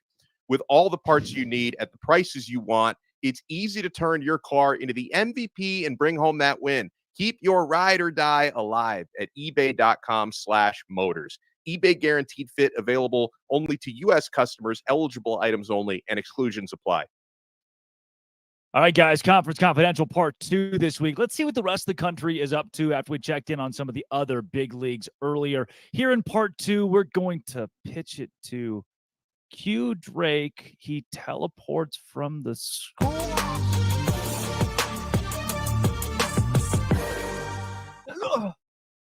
Oh my gosh. I didn't think that would actually work. Wow. Oh, huge week in the Big 12. Obviously, Texas and Kansas, one of our favorite rivalries in college football, is this week. And give me the Jayhawks plus 17 and a half some places. If you don't like the Kansas Jayhawks plus 17 and a half, you hate America. It's horns down this week. Kansas is not going to beat Texas at DKR, but at 2:30 on ABC, they're at least going to play it close. Houston and Texas Tech. Talk about a snoozer. Would rather watch a paint drying competition. Love both these teams with all my heart. Give me a team to win that game. Baylor, UCF. UCF favored by 12. I'll be in the house for this one. The Baylor Bears get smoked, which is just what happens to them. Gus Malzahn rolls over Baylor. Final score, as many points as UCF wants to score against Baylor, who has less. Iowa State, Oklahoma. 20-point line for OU. I'm seeing a lot of metrics here of Iowa State losing this game by 10. 13. Iowa State plus 20, my entire mortgage. Guess what? I don't have one. I'm 22. I still like Iowa State to make this game competitive. Their defense is that good. The offense exists. They have the ball sometimes, but the defense is good. Oklahoma's offense is not great. They showed that against Cincinnati, only scoring 20 points. If Cincinnati can cover 14.5, Iowa State can cover this week. West Virginia, TCU, Nico Marchiol. You don't know who that is, do you? Garrett Green. Probably don't know who that is. CJ Donaldson. Learn the name. West Virginia running back. He rumbles. He stumbles. TCU 12.5 point favorites. I'm not buying it. I love the dogs this week. Maybe my favorite dog, though, a team that beat an SEC team on the road. They play tonight, Friday night. They beat an SEC team on the road in Arkansas. Now they are 2-point dogs at home against Cincinnati. 2-2 Cincinnati with a loss to Miami of Ohio. BYU, money line at home. Give me the Cougs. That's all the stuff from the Big 12 this week. Our SEC Week 5 picks. We got 7 games of the conference. SEC on SEC. First up, I like Kentucky at home against Florida. I think Devin Leary gets it done despite the turnovers. Florida much improved, but the Wildcats better this week. I like Arkansas in a bounce-back game against A&M and Dallas, taking on the backup quarterback of Max Johnson. KJ Jefferson makes the plays. I like Georgia to win on the road at Auburn. Carson Beck's first true road test, but Georgia wins big. I like Mizzou to roll Vandy and improve to a perfect 5-0. I like Tennessee at home against South Carolina, but maybe take the Gamecocks to cover that plus 12 line. I like Bama to roll Mississippi State and Starkville late night Saturday. Jalen Milroe doesn't do much, but the Bama defense gets the job done. And I like LSU to pull out a close one over Ole Miss and Oxford, minus the 2.5 for LSU. But LSU keeps getting it done. They keep on rolling. That's our SEC Week 5 picks. We'll see how right we are coming up next week. I'm Darian Gray of Locked on HBCU, and I have 2 games for you again this week that you need to look out for. One from the MEAC and one from the SWAC. So in the MEAC, you have North Carolina Central, who's going over to face Campbell from the Colonial Athletic Association. And last year, when these 2 teams faced off, it wasn't pretty for the Eagles. North Carolina Central got beat down badly. So to me, this year is all about getting licked back. It's all about revenge. It's all about making up for it, because last year they halted a lot of momentum from public perception wise, but they halted a lot of momentum for the North Carolina Central Eagles. This year, they have all the momentum already. They're the defending Black college football national champions. You can't let that happen to you again. Not the way that it happened in 2022. Now you look over to the other side in the SWAC, and I'm looking for the showdown between Prairie View A&M and Grambling, because this is a State Fair Classic. It's going to be in Dallas, Texas. It's a great event. But beyond that, these are the 2 teams in the SWAC West that are trending upward. And now they get to face off against each other. One could even argue that this is SWAC West supremacy on the line. I'm excited to see the quarterbacks of Trayvon Conley and Miles Crawley go against each other. Both teams have really good running back duos. Those 2 are going to go against each other. We'll see if Graham is able to air out a defensive secondary that PV says needs to improve. Meanwhile, PV is a team that you can never count out, and we'll see if Grambling can put them away at any moment if given the chance. This will be a very exciting football game. You have North Carolina Central versus Campbell, and you also have Prairie View A&M versus Grambling. To see the outcome and hear breakdowns of these 2 games, you can check me out on Locked on HBCU every single day, Monday through Friday. And you can also follow me on Twitter at South Exclusives. That was part 2 of Conference Confidentials. We've taken you all around America this week. Guys, we've done it every week to this point. It had plenty of names in there on our LinkedIn. Who needs to improve their LinkedIn, brush up on their LinkedIn and update that page? That is coming up next. But first, Dono. Well, my friends, did you know 80% of men will experience hair thinning in their lifetime? It's normal, but it doesn't have to be your fate, because you can get ahead of that thinning hair with Nutrafol. Nutrafol's hair growth supplements use physician-formulated, natural, science-backed ingredients. Their drug-free, patented technology provides consistent, reliable results without compromising your sexual health. Nutrafol supports healthy hair growth from within by targeting root causes of thinning, such as stress, hormones, environment, nutrition, lifestyle, and metabolism through whole-body health. Take the first step into visibly thicker, healthier hair. For a limited time, Nutrafol is offering our listeners $10 off your first month's subscription and free shipping when you go to Nutrafol.com/men and enter the promo code LOCKEDONCollege. Find out why over 4,000 healthcare professionals recommend Nutrafol for healthier hair. Nutrafol.com/men. That's spelled Nutrafol.com/men, and then enter promo code LockedOnCollege. That's Nutrafol.com/men, promo code LockedOnCollege. All right, guys. Who needs to update the LinkedIn today? By the way, this segment brought to you by both LinkedIn and Butch Jones, who has been a consistent contender, who got a win this week, an upset win against Southern Mississippi. Congrats to you and yours, Butch. Kenton Gibbs, who is on your list this week that will likely lose their job?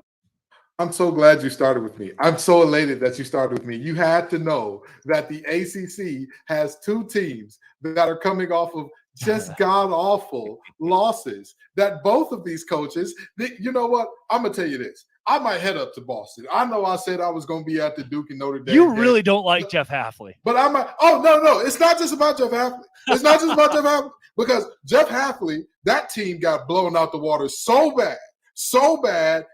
Louisville called the dogs off in the second quarter. I don't think people realize. Brown was like, all right, that's enough in the second quarter in a conference game.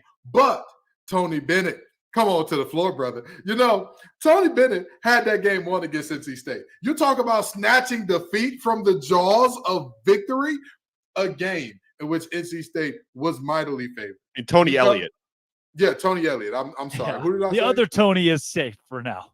Who did I say? You said Tony Bennett. I'm sorry. Yes, Tony Elliott. Virginia, all the Tonys. They got two Tony quarterbacks, Tony Elliott, Tony Bennett. More Tony awards than all of the actors on Broadway could bring home. But now, very seriously, in terms of Tony Elliott, this is a team that, you tie up the game, right? You get down there, you're a field goal, you're an extra point away. What does your guard do? He headbutts a linebacker after the play to send your conversion back to the 18-yard line. But wait, there's more. I feel like Billy Mays because there's going to be a lot of, but wait, there's more here. So the next thing that happens, you convert the extra point from the 18. NC State pissing down their leg. Their pants are soaking wet and smelling like the freshest of urine. You are about to get yourself a win here. You're going to do it. You're going to go to overtime and win. What does your quarterback do? He does a freshman thing because he's a freshman. Takes off his helmet and hits a Paul Bunyan-like pose and gets a 15-yard penalty against one of the best kick returners in the nation in Jonathan Gray. And what ends up happening? Jonathan Gray gets a great return that puts NC State in a position where all they needed was one first down to be in field goal position. But wait, there's more. NC State kicks the first field goal, and what happens? UVA has a guy jump over the long snapper, which we all know is illegal, so they get another shot at it where they move even closer. Both of these coaches.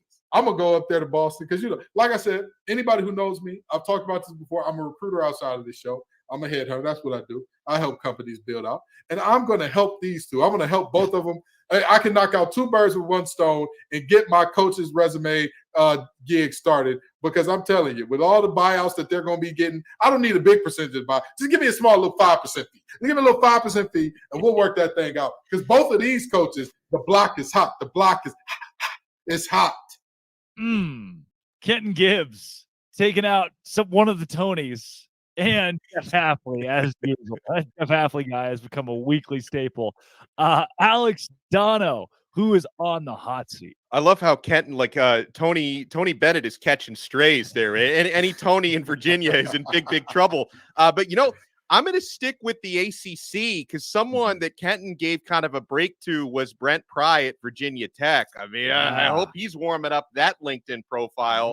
They're 1-3 now. They lost 24-17 at Marshall, and that vaunted Virginia Tech offense has been held to 70 points 17. 70 would not be so bad. Right.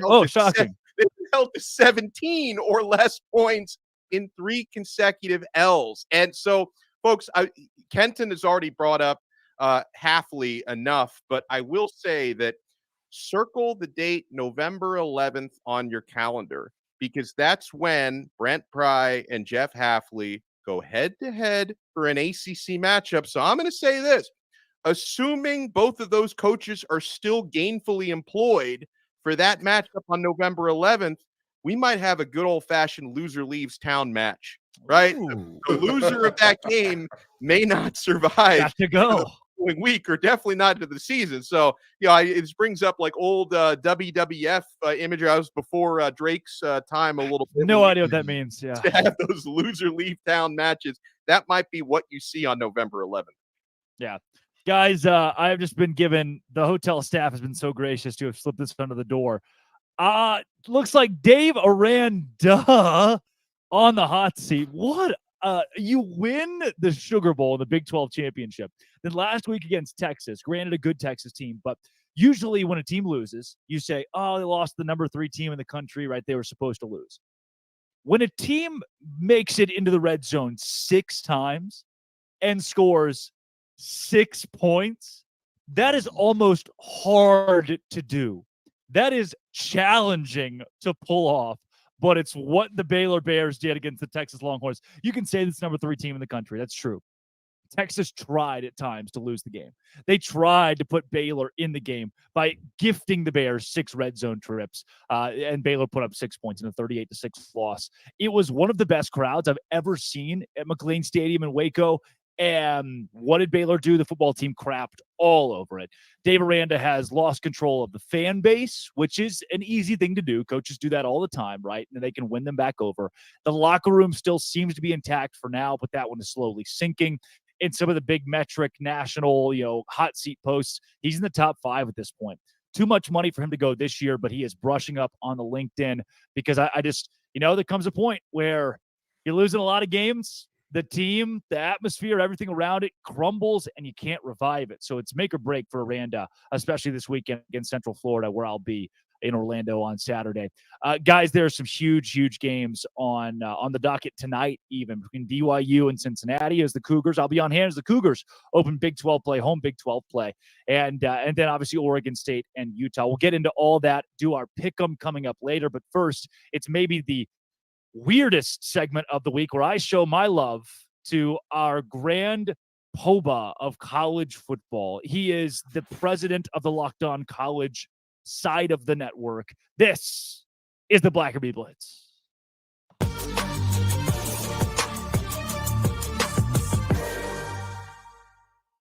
It is the Blackerby Blitz. That is the president of the Locked On College football realm, Zach Blackerby. I am Drake Toll, just here so I don't get fired. Thanks, boss, for joining the show today. Of course. As we blitz through some of these big headlines, I keep coming back to this Colorado deal. This one may be my favorite weird one, though.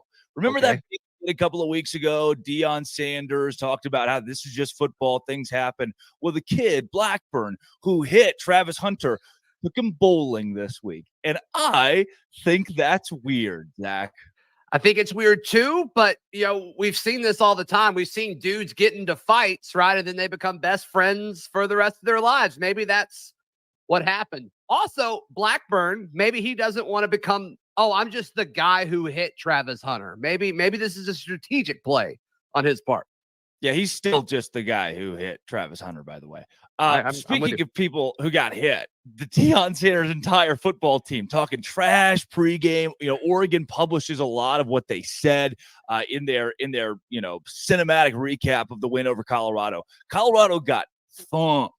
Is this the end of the Deion Sanders era? Well, first off, incredible troll job by Oregon. Totally savage. It's like, we're catching all of this.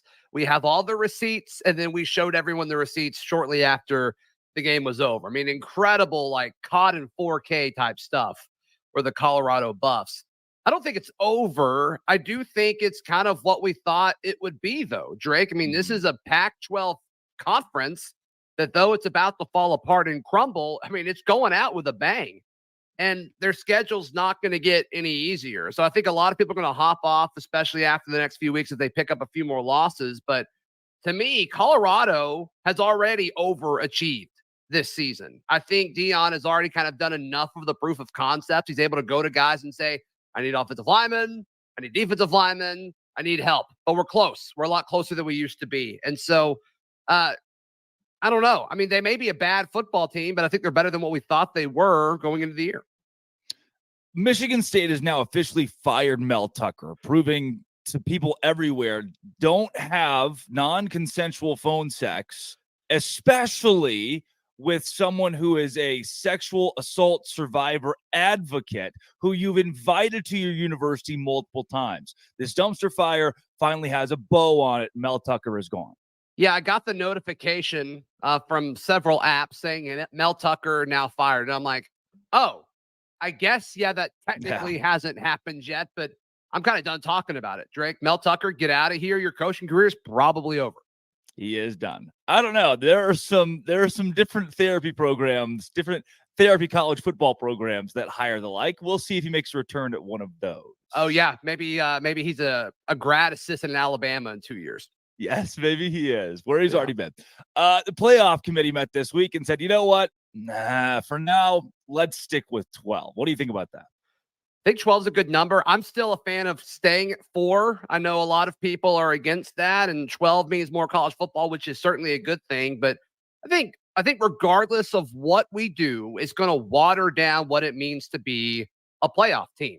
Yeah. And right now, I think we've already kind of had to do that with several seasons. It's like, okay, there's 2 or 3 teams that are worthy of a playoff team. And then the 4th team, it's like, okay, who do we want to just invite to the party? When you go to 12, I mean, I think it's really going to zoom out. I mean, because parity is a thing in pro sports. It is not a thing in college football, nor does it need to be. And I just think when you bring in 12 teams, I don't know if that's necessarily good for the sport, but it may be good for the fan, and that's all that matters. Two sides to this. One, parity in college football does not result in viewership. The Big 12 is a great example. There's no big dog. There's no national championship contender in the new Big 12, which means that there aren't 10 million eyeballs that are zooming in on somebody. Maybe Deion Sanders just because of the Deion experience. Yeah. On the flip side, 12 means $320 million per conference from ESPN, which right now is 5 conferences, Zach. Technically, with a grace period, Washington State and Oregon State are still in the Pac-12 for a couple of years. They could walk into $160 million each if ESPN doesn't move them elsewhere.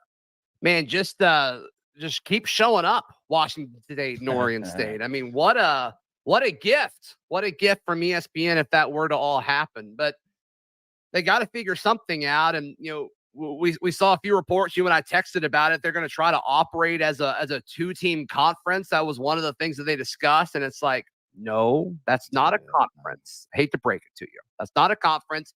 Those are 2 teams that are about to become trust fund babies. And look, I'm not gonna fault you for it, but I am going to be a little jealous. You know, Zach, the Auburn Tigers lost to a team that could probably win the national championship in Texas A&M. You know, you're going to lose to some really good teams out there. Just felt like this Auburn team still has 11-1 prowess. You said it, not me, but I do think they lose this weekend. So maybe 10-2 is still on the table for the Tigers. And yes, my one Auburn question for the week. Ole Miss this week, I found it really heartfelt that they're celebrating their 2003 national championship team. They won the championship, right? They're honoring their 2003 team against LSU, and they won exactly nothing. They didn't win the West. They didn't win the conference. No. But they had Eli Manning on that team. Ole Miss, what are you doing? What are you doing? It's just Ole Miss cannot get out of its own way. It's crazy. I don't get it. They're trying to act like there's something they're not. So like, all right, Eli Manning, are you free this weekend? No. Okay. What about next weekend? No. What about okay. All right. You can come here. All right. 2003 team. Let's party it up. Get out of here. It doesn't make any sense. Let's bring the whole 2000. You know, the 98 Purdue team. I hear we could bring them back and have a little soiree with those guys too. I just hang the banner, I guess, you know, hang the banner. Love celebrating things that didn't actually matter. I mean, incredible. Maybe the biggest story in college football this week, Zach. Travis Kelce and Taylor Swift are dating. He played college football, and it's all that I've seen all week long. I know that you, a big Swiftie, are super excited about this. I wouldn't say I'm a huge Swiftie, but I definitely don't mind her music. I think I like her older stuff more than her newer stuff. Older stuff's a little more poppy, which is more in my lane. But Happy for him. I'm just glad that Travis Kelce put her on the map. Yeah. Finally, people are talking about Taylor Swift. She's know it. become a little more mainstream. We're going to get taken off the air, by the way. That is Zach Blackerby of the Locked On Auburn podcast. That's I'm right. Drake Toll. Thanks for doing the Zach Blackerby, the Blackerby Blitz. You know, Yeah. This is my favorite part of my week. Hey, love you a long time, bud. I love you more, Dad. This is Locked On College Football Kickoff Live. That was the Blackerby Blitz.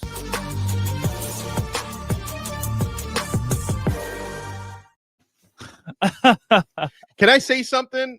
For the last hour and 40 minutes, I was wondering if there's any possible way on a college football breakdown show, if we could find a way to work Travis Kelce dating Taylor Swift into the show.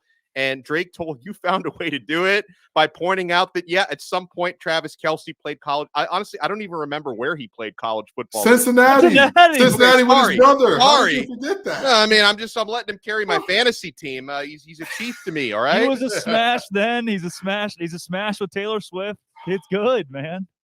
I check the hard drives. This is getting crazy. Amazing. Okay?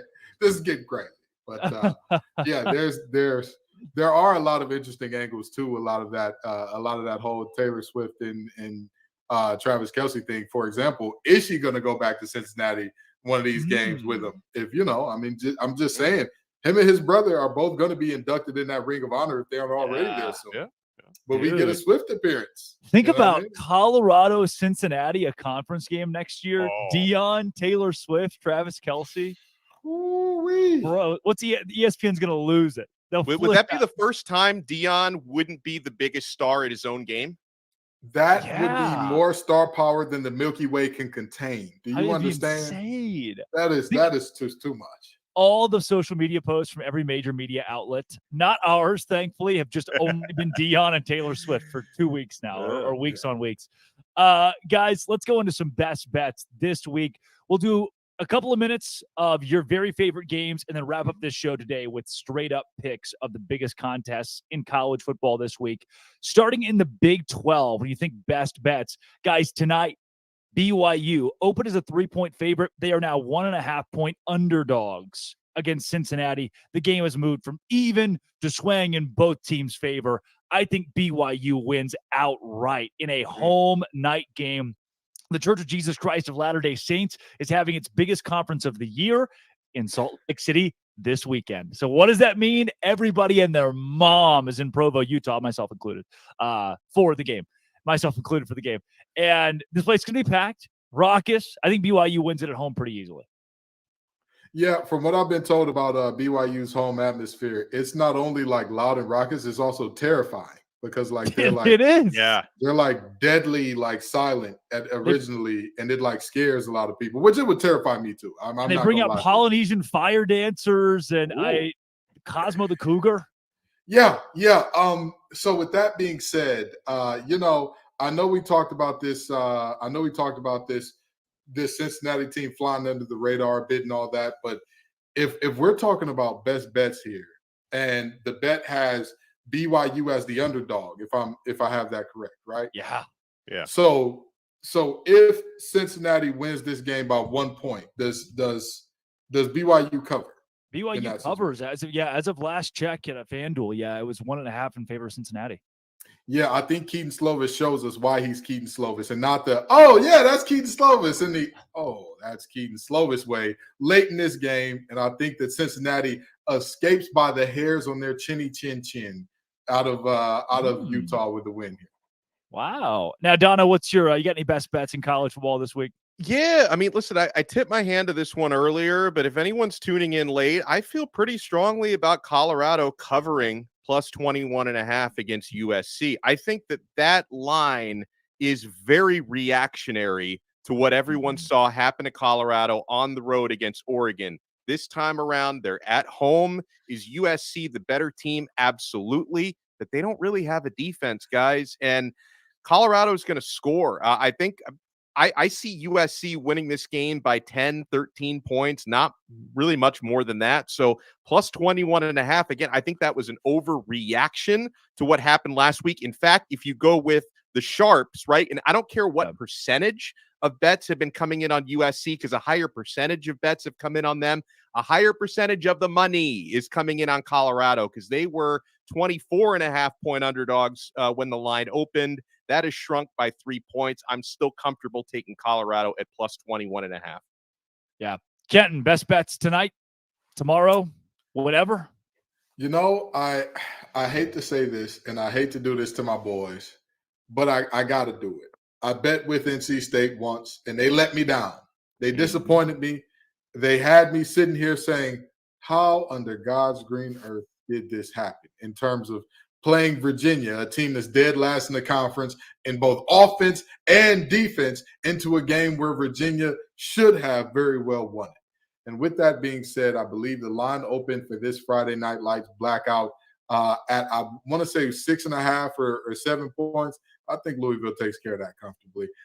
Their offense is, to say they're explosive, I'm talking there you just had Chipotle and Taco Bell and Little Caesars in the same day type of explosive. I mean, it's going to be a great sight in terms of if you give Johar Jordan a crease, he's gone. Bye. See you later, brother. More power to you. Go bang your head on the goalpost. Jamari Thrash is a touchdown machine out wide.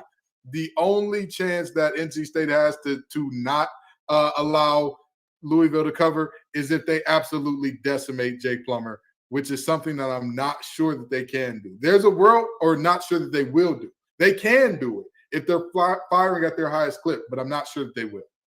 Yeah.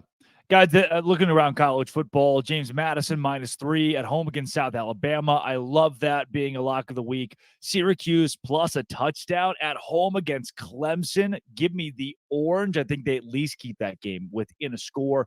Around the Big 12, too, I love West Virginia covering 14 against a TCU team that's good, but West Virginia's running game and defense are both so solid. TCU wins 20-14. West Virginia certainly covers 14 points. Iowa State, Oklahoma. I actually have Iowa State plus 21 at OU because of that defense that Matt Campbell has put together and the offensive explosion they had last week. Then UCF, who hosts Baylor this week, they're 11.5-point favorites. That line keeps moving in favor of Baylor, which I think is a mistake. I've got UCF winning that game by 13 points or more. 13 is the minimum for UCF. They cover 11.5. Give me UCF over Baylor. Now, guys, any more big picks before we get into the straight ups on the biggest Let me game? say this. This is a pretty big number, but I don't know if I can see Nebraska even being within 17 points against Michigan. I don't know what I'm missing here. I mean, to me, Michigan, I look at them as a bona fide college football playoff championship contender, and Nebraska is still Nebraska. Even if they made a positive coaching change, I think it's going to take Matt Rule a little bit more time to make that program respectable. I think Michigan, who's only giving 17.5 points, is going to win that game by 3 or more touchdowns. Kenton? Yeah, I don't have any more. I'm not much of a betting guy, so I'm not going to sit here and pretend that I've been following the lines and tracking them closely. I make sure that I keep 1 or 2 in the tuck just because I know Drake's going to call on me. And, you know, you got to have an answer when the teacher wants to call on you during popcorn reading. But I'm not the betting guy. I'll leave that to the Italian ad guy over there. Somebody called me in the chat. I love it. I'm even wearing the old school Italian hat today. I'm full blown. He is for sure going to make us an offer we cannot refuse on these bets today. Right. Well, hopefully Dono and I can win you some money. And guys, let's get into the straight up picks this week. It is a noon kickoff in the Big Ten. Penn State is at Northwestern. Northwestern just beat Minnesota. Is there any way the Wildcats get an upset? Dono, who wins? Maybe if they get a miracle, they can get an upset. But no, the Penn State Nittany Lions, they're winning. And for what it's worth, I know this isn't a betting segment anymore. I also think they're covering. I am bullish on Penn State. Kenton Gibbs? Penn State whoops the claws off the Cats. This is not going to be a good game by any stretch of the imagination. This is you talk about the loss of a coach coming and how that disrupts a program. If you look at the circumstances and the timing under which Pat Fitzgerald was dismissed, there's a reason that this team is as bad as they are. With all due respect, PJ Fleck, you losing that game is more of a reflection on you than it is a positive on Northwestern. Penn State and James Franklin whooped the wheels off them. It's Penn State for sure. This one though, USC Colorado gets a bit more interesting. See, USC has yet to play a legitimate opponent. They've beaten Arizona State, Stanford, Nevada, and San Jose State, whereas Colorado has big wins over Nebraska and a close win against TCU on the road. The Buffs, give me Colorado in a noontime upset over USC this week. And Dono, it looks like you're not going to agree. No, listen, I thought I was going to be the one who said the nicest thing about Colorado today because I'm pretty confident they cover, but no, they don't win. This is going to be a good old-fashioned shootout. Give me the reigning Heisman Trophy winner. Give me Lincoln Riley. Give me that offense. I just think USC are the better team. I don't think they're going to win it as comfortably as a lot of folks think. And because, again, noon kickoff on the road for a team that's going to feel like 9 a.m. for them, but they still win. Kenton. I hate to say this, but the deciding factor in this game is not going to be the person that everybody thinks, because everybody is thinking, oh, it's going to be Shedeur versus Caleb Williams, and that's going to be the situation here. I'm telling you right now, this game is going to be about Zachariah Branch. The country may not know who he is yet. Zachariah Branch is a freshman do-everything guy. He is being compared to Percy Harvin and Tyreek Hill and guys of that ilk. He is all that and some. And I am telling you, Colorado does not have a single player that can match up with him in any situation to where you can say, I feel comfortable with my guy against his guy in space. Now, here's the problem with that. Lincoln Riley is better than anybody in the nation, potentially anybody in history, at getting his guy against your guy who he knows you can't do anything with him. I think Colorado covers, but it hurts my spirit to be a Detroiter and not pick Buffs. But we're going to go with that's a reference to Cartier glasses, if y'all don't know. We're going to go with the Trojans here. Fight on. It is the Swamp headed to the Bluegrass State, Florida, in Lexington. Dono, do you take Kentucky or the Gators? I think Kentucky wins a close one. My confidence level on this is basically 50-50 between these two sides. Now, I will say our guy Brandon from Locked On Gators gave us a little bit of a negative insight, a reminder that probably doesn't help his cause very much, that the last time Florida went into Kentucky, Florida center, who is still their center, committed 7 penalties. Might want to cut that down a little bit, but I'm going to go with Leary and the Wildcats to win a close one. Kenton. Devin Leary, can you do something for me? The running game is going to be phenomenal. They're going to do everything that they can to run the ball. Or let me not say phenomenal. The running game is going to be the focal point for Kentucky. Yeah. That is what they're going to want to get established more than anything else. Can they do that against Florida right away and straight away? I'm not sure. But if Devin Leary can be enough, if he can be serviceable to good, I think that Kentucky comes away with this game. And with that being said, I think that he definitely will, despite the best protest of Brendan and all the muting in the world, will not be able to mute what is going to happen to his Gators tomorrow. The board loves Kentucky, all three of us riding the Wildcats. Kansas and Texas is a top 25 game at DKR Texas Memorial Stadium. The last time these two teams will play. Head-to-head, Kenton, do you go with the Longhorns? Absolutely. The Longhorns have been my boom team for a reason, and they're going to keep on booming. This is a Kansas team. They are exciting. They can put up points. They have the goods offensively. Defensively, there's some questions. There's still some questions there. There's still some pliability there. And honestly, there's still some depth issues there. Like, let's just be honest. They don't quite have the horses in the stable. The Les Miles and what he did to that program, he will never pay for his crimes. He should, though. He should. Somebody's going to make him answer for that at some point in time. But luckily, he was cashing those checks all the way to the bank for Texas because, again, the state that he left that program in, they're still not exactly fully recovered yet. Texas wins this game. Dono? It is a ranked matchup, like you said, but I hope Kansas enjoys being ranked right now because by the time the fresh batch of AP rankings come out on Sunday, they will not be ranked any longer. Texas is going to steamroll them at home. For so many years, guys, I, like most people outside of the Longhorn State, have been really annoyed by the constant chatter every year. The Horns are back. Texas is back. I think this year they might actually be back, and Kansas is not going to be the team that gets in their way. Hook 'em horns this week. Board loves the horns against Kansas at home, despite it being a top 25 matchup. Let's go to tonight. Oregon State, Utah. The Beavs are 4-point favorites at home in Corvallis. Kenton Gibbs, what do you do with this game? Cam Rising is back, folks, or he should be back at least. He should be back. Cam Rising is going to be back, and we can put to bed the questions about Utah's offense. They're going to be better. They're going to be much improved with a defense that they just shut the door. They do not, it's scoring on them. The chances are slim to none. And Slim's got his top hat on, looking around with a couple to-go plates, hoping nobody's judging them for it. The reality is very simple here. I think that Utah takes this game, but I do think that Oregon State is better than most of the nation would assume. I think that DJU looks good. He looks confident again and all that.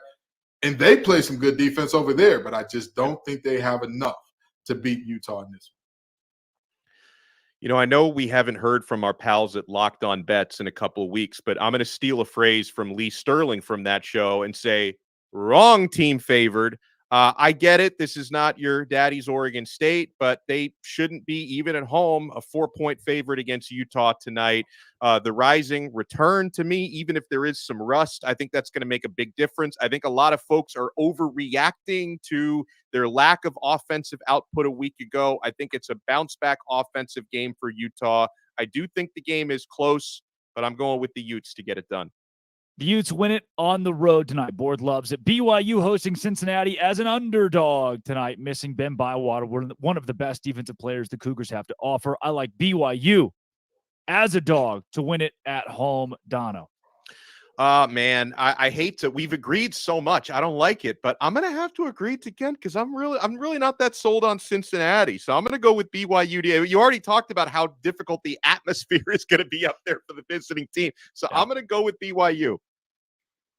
Again, I've got Cincy covering just by the hairs on their chin. I think that they escape with a win in a crazy way here. Because again, it's not that I don't trust Keaton Slovis. DMX said something a long time ago that I found to be very prophetic. Okay, trust everybody to be themselves, but trust in you to see them well. What are we not trusting in our eyes that we're looking at Keaton Slovis and saying, hey, he's going to win an important ball game? What's going on here? Don't get me wrong. He did the thing at Arkansas. That's all he's got in him. He's going to peter out. It's the Keaton Slovis recipe. He wins one game where you're like, oh, my God, could he be serious? And then for the rest of the season, tons of unserious activity from the young man. We'll get tons of unserious activity going forward from him, starting with this game. Guys, our last two here, they're the biggest games of the week. Duke, number 17 in the country, hosting number 11 Notre Dame. Kenton, who wins? Oh, boy, this is such a tough one because this is a big on big. This is an ugly, nasty, gritty. I want to make this dirty type of game. And the reality is I love Duke. They are a team. Defense has shown out every single week this year. I just don't know if I can trust them to beat Estime and company. And it's tough for me to go with Notre Dame in this one. And the more I think about it, the more I think about Notre Dame in big games. And I'm like, their record's terrible. But then it's also like, it's Duke football. Right. It's just that big of a game. I mean, Ohio State, that's a big game. I don't think this is the same. No disrespect to Duke, but this is not a big game compared to that. But this is why, and this is why I'm making this pick, because I don't think that Notre Dame understands this is Duke's Super Bowl, and Duke is going to be up for this game in a way that we have never seen, and Notre Dame is going to sleepwalk through at least the first quarter and a half, and I don't think Hartman has the ability to come back. Immaculate, you got me. If I was Lee Corso, I'd say, give me that hand and put the Duke Blue Devil on. I got the Blue Devils win the close one at home. Dono, real quick. As an old school Miami fan, nothing pains me more than picking Notre Dame to win a game. But unfortunately, I've got the Fighting Irish winning a close one at Duke. Give me Duke for kicks and giggles. And last but not least, number 20 Ole Miss hosts number 13 LSU. I like the Rebels in this game. Ole Miss on top of LSU. Give me the underdog at home, Kenton. Brian Kelly is going to piss down his leg. It's bedwetting time for Brian Kelly. It's big game. He's going to do it. Don't worry. They don't have they got cotton sheets there. He don't have the rubber one, so they're going to have to spew in that for a minute. Give me Lane Kiffin. Dono. Thing is, I don't know if I trust Lane Kiffin more than I trust Brian Kelly in this spot. It's a virtual tie there. I just think LSU's the better team. I'm going with LSU. There it is. Folks, that is Locked On College Football Kickoff Live. That is Kenton Gibbs of Locked On ACC and Locked On Wolfpack. That is Alex Dono of Locked On Canes. Drake Toll from Locked On Big 12. Thanks for making us your Friday lunchtime listen every single week. This has been, it always will be, Locked On College Football Kickoff Live.